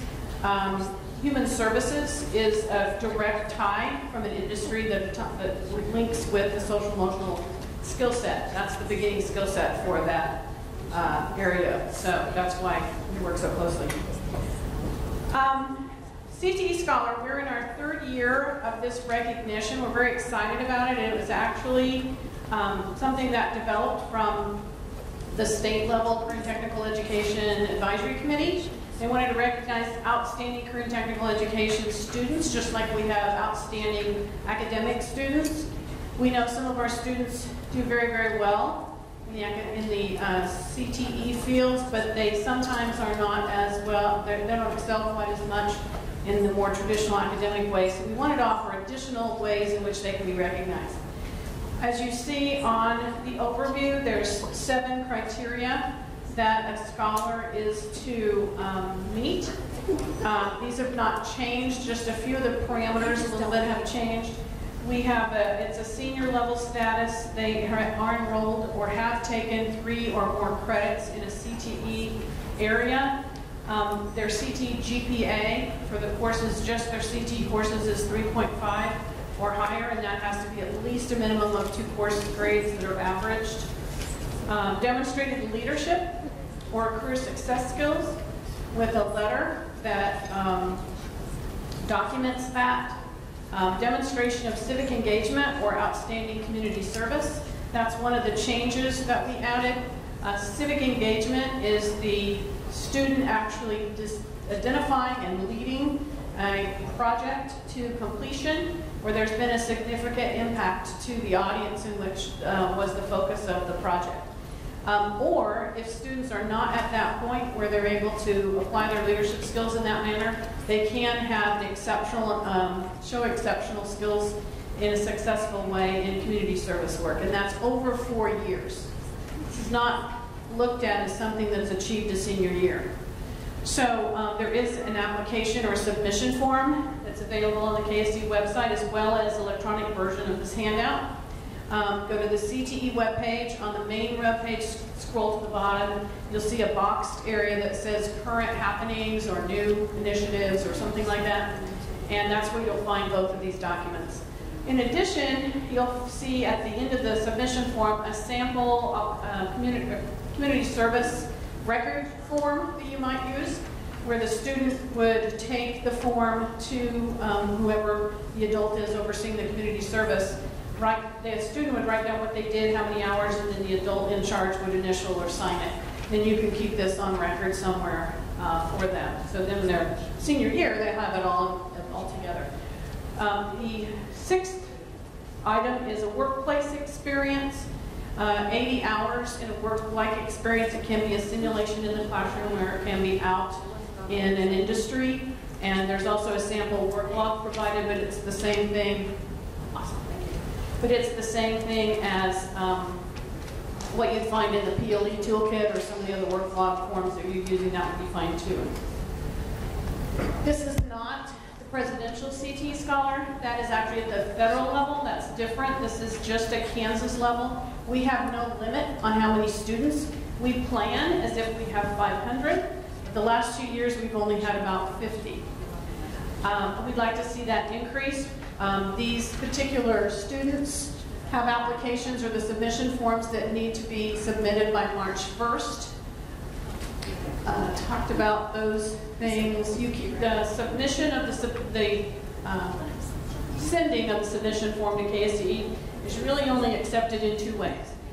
All of the submission form and documentations items that you would submit, please scan as one document and then attach and have a different attachment for each student, or you can send it snail mail. But we will not accept faxes, and this is why. We don't know when you send a fax if we've gotten all the pages that you sent. If you send it to us, you don't know if we received all the pages. Sometimes the pages come, you can't read them. And there's all kinds of issues with the fax machine. So snail mail or send as an attachment. Last year I received several that were, each page was scanned and sent separately. That's very difficult to review. I had close to 60 to review last year. So I appreciate the thought that you scan it all together. And make sure your pages are right side up. Some people scanned every other page was upside down, and I had to keep flipping my laptop back and forth, which isn't a real problem, except my laptop is on a base in my cubicle, so I had to keep unplugging it, flip it, plug it back in, and so on. Anyway, I think you understand.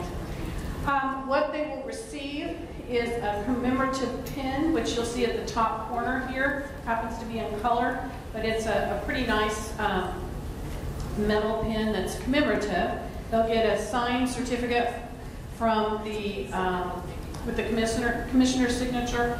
Their names will be released to the board in April, the April board meeting. Then there'll be a statewide newspaper article that is shared across the state, and then their names are listed under the CTE table of contents webpage under CT achievements. So we have the last 2 years award winners are listed there, and then of course your students would be as well. We have several business and industries and post-secondary schools that are wanting access to the list of students that they want to offer scholarships, and especially in industry in some of our fields, especially in the manufacturing area. They're wanting to know if we find welders that are a CT scholar, they want to reach out to them even in high school and offer them scholarships and jobs.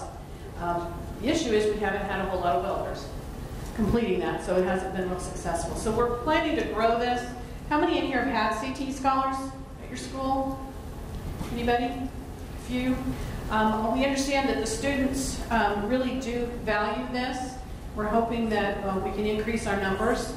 And if you have any questions, my address is on the back of the page, as well as the submission process. So this is the overview, and then the submission form actually walks through for the student to complete a series of yes questions. So yes, have I done this? They can check it off and then go to the next one and so forth.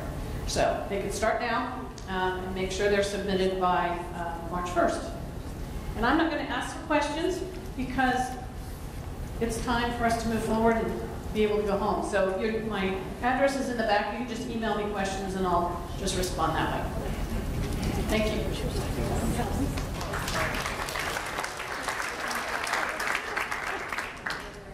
Hi, I'm Stacy Smith. I'm the lead for the IPS and Career and Technical Education. Kathleen Mercer is the coordinator for IPS, and she's plugging in my laptop. We will stay within the time constraints because my battery's at 22%. So I'll be over here in just a few minutes. The first slide that she's going to pull up is a resource that comes from the Career Advising Roadshows. Raise your hand if you've been to one of the Career Advising Roadshows. Okay, so there's still 4 sites left this month that you could visit. We're in Hayes. I think we've already done Salina. We'll be at Clearwater soon. Also Oakley. So they get farther and farther away the longer you wait to get signed up. We were just at Greenbush. Was that yesterday, Mark? Yeah. So a good crowd there. Lots of good resources. How many of you have seen this document? I'm not going to call it the Curriculum Leaders Bible for IPS, but it's pretty close. It's about 72 pages. It lines out the sequence of events that you can utilize within your district to develop that process. And if you'll take us over the PowerPoint, Kathleen, on the first slide, go ahead and go back up to the top. If you want to take a picture of this, there's a short URL. You can access that PDF and have it to look at next week if you need to. So if you just write that down or take a picture of it real quick, or you can email me at slsmith@ksde.org. Stephanie will send it to me eventually, or Scott will. Just a few too many Smiths at KSDE. You'll be able to make a copy of that document and utilize it for your resources within your building. I think it's pretty important that you get on that quickly. Next slide. Do these questions look familiar to you? Because this is what was entered into the system, into KISA, that reflects your system's implementation of the IPS. So these are the documented elements that somebody answered for your district. And on the next slide, we've got a bar graph of what systems told us about the IPS implementation at the local level. So 39% of our schools are visiting the IPS with their students twice annually. Another 32% of our schools are visiting that IPS one time, formally. And then 8%, maybe no real review scheduled, we're not sure what we're doing. And then a very small number missing. On the next slide are all of those questions about the components of what you're implementing for the IPS. Down here at the bottom, the documentation of career interests. 89% of our schools reporting that career interests are identified for their students in high school. 83% look at high school, college courses, and how that might align. 33% of our schools look at yearly benchmarks for short-term goals. And so you can see some of the other elements on there that we would like to improve. Work-based learning, portfolio elements, for example. Those are the dates that are available for the remaining road shows that we have scheduled. We do have technical assistance that you can request if you need some help with that. And I would ask what your biggest hurdle is in implementing the IPS career advising model, but I think I have a pretty good idea of what your biggest hurdle is. And that's the amount of things that you're already being asked to do, and what teachers think they're responsible for. But I will take you back to that Menti at the beginning of the presentations today, where we all put self-regulation and self-efficacy up there. And the IPS is one of those elements where the student can begin to chart their own course. They've got the skills inherent. You bridge that gap with the family to help them start thinking about their future and planning. That's pretty powerful. And we've got to be more than just English teachers. I was an English teacher for 19 years, an AV communications teacher. There were days when I had to do more than that. There are days when social studies, math, biology teachers, sometimes those teachers are the strongest positive resource in those students' lives. And we have to empower them to be in those conversations. And I thank you for your time.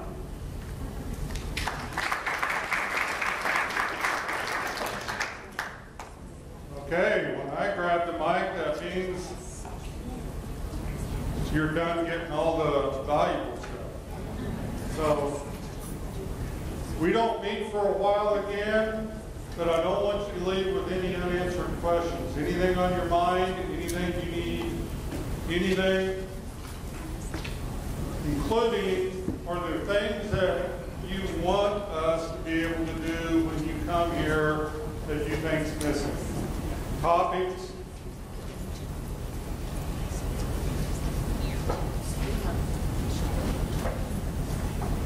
You're nodding, but you're not speaking.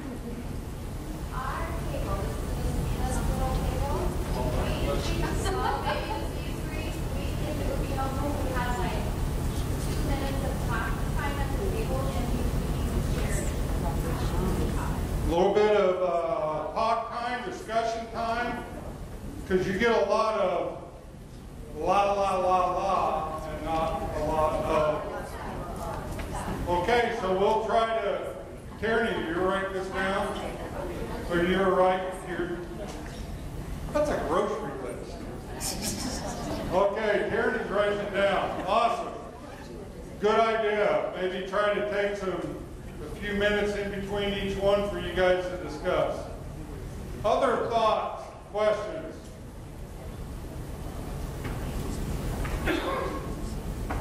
Everybody's going to win the game tonight, right? All the losers didn't come. There you go. I didn't mean it that way. They're out hosing down the field trying to get it roll out, so you can't run up the score on them. Nothing else? You guys are all good? Okay, you know how to get a hold of me. If you're driving home, take notes. Next week, shoot me emails. We can't serve you if we don't know if we're serving you correctly. So have a safe trip home, please. Be careful driving home. And we'll see you hopefully at the annual conference in 2 weeks.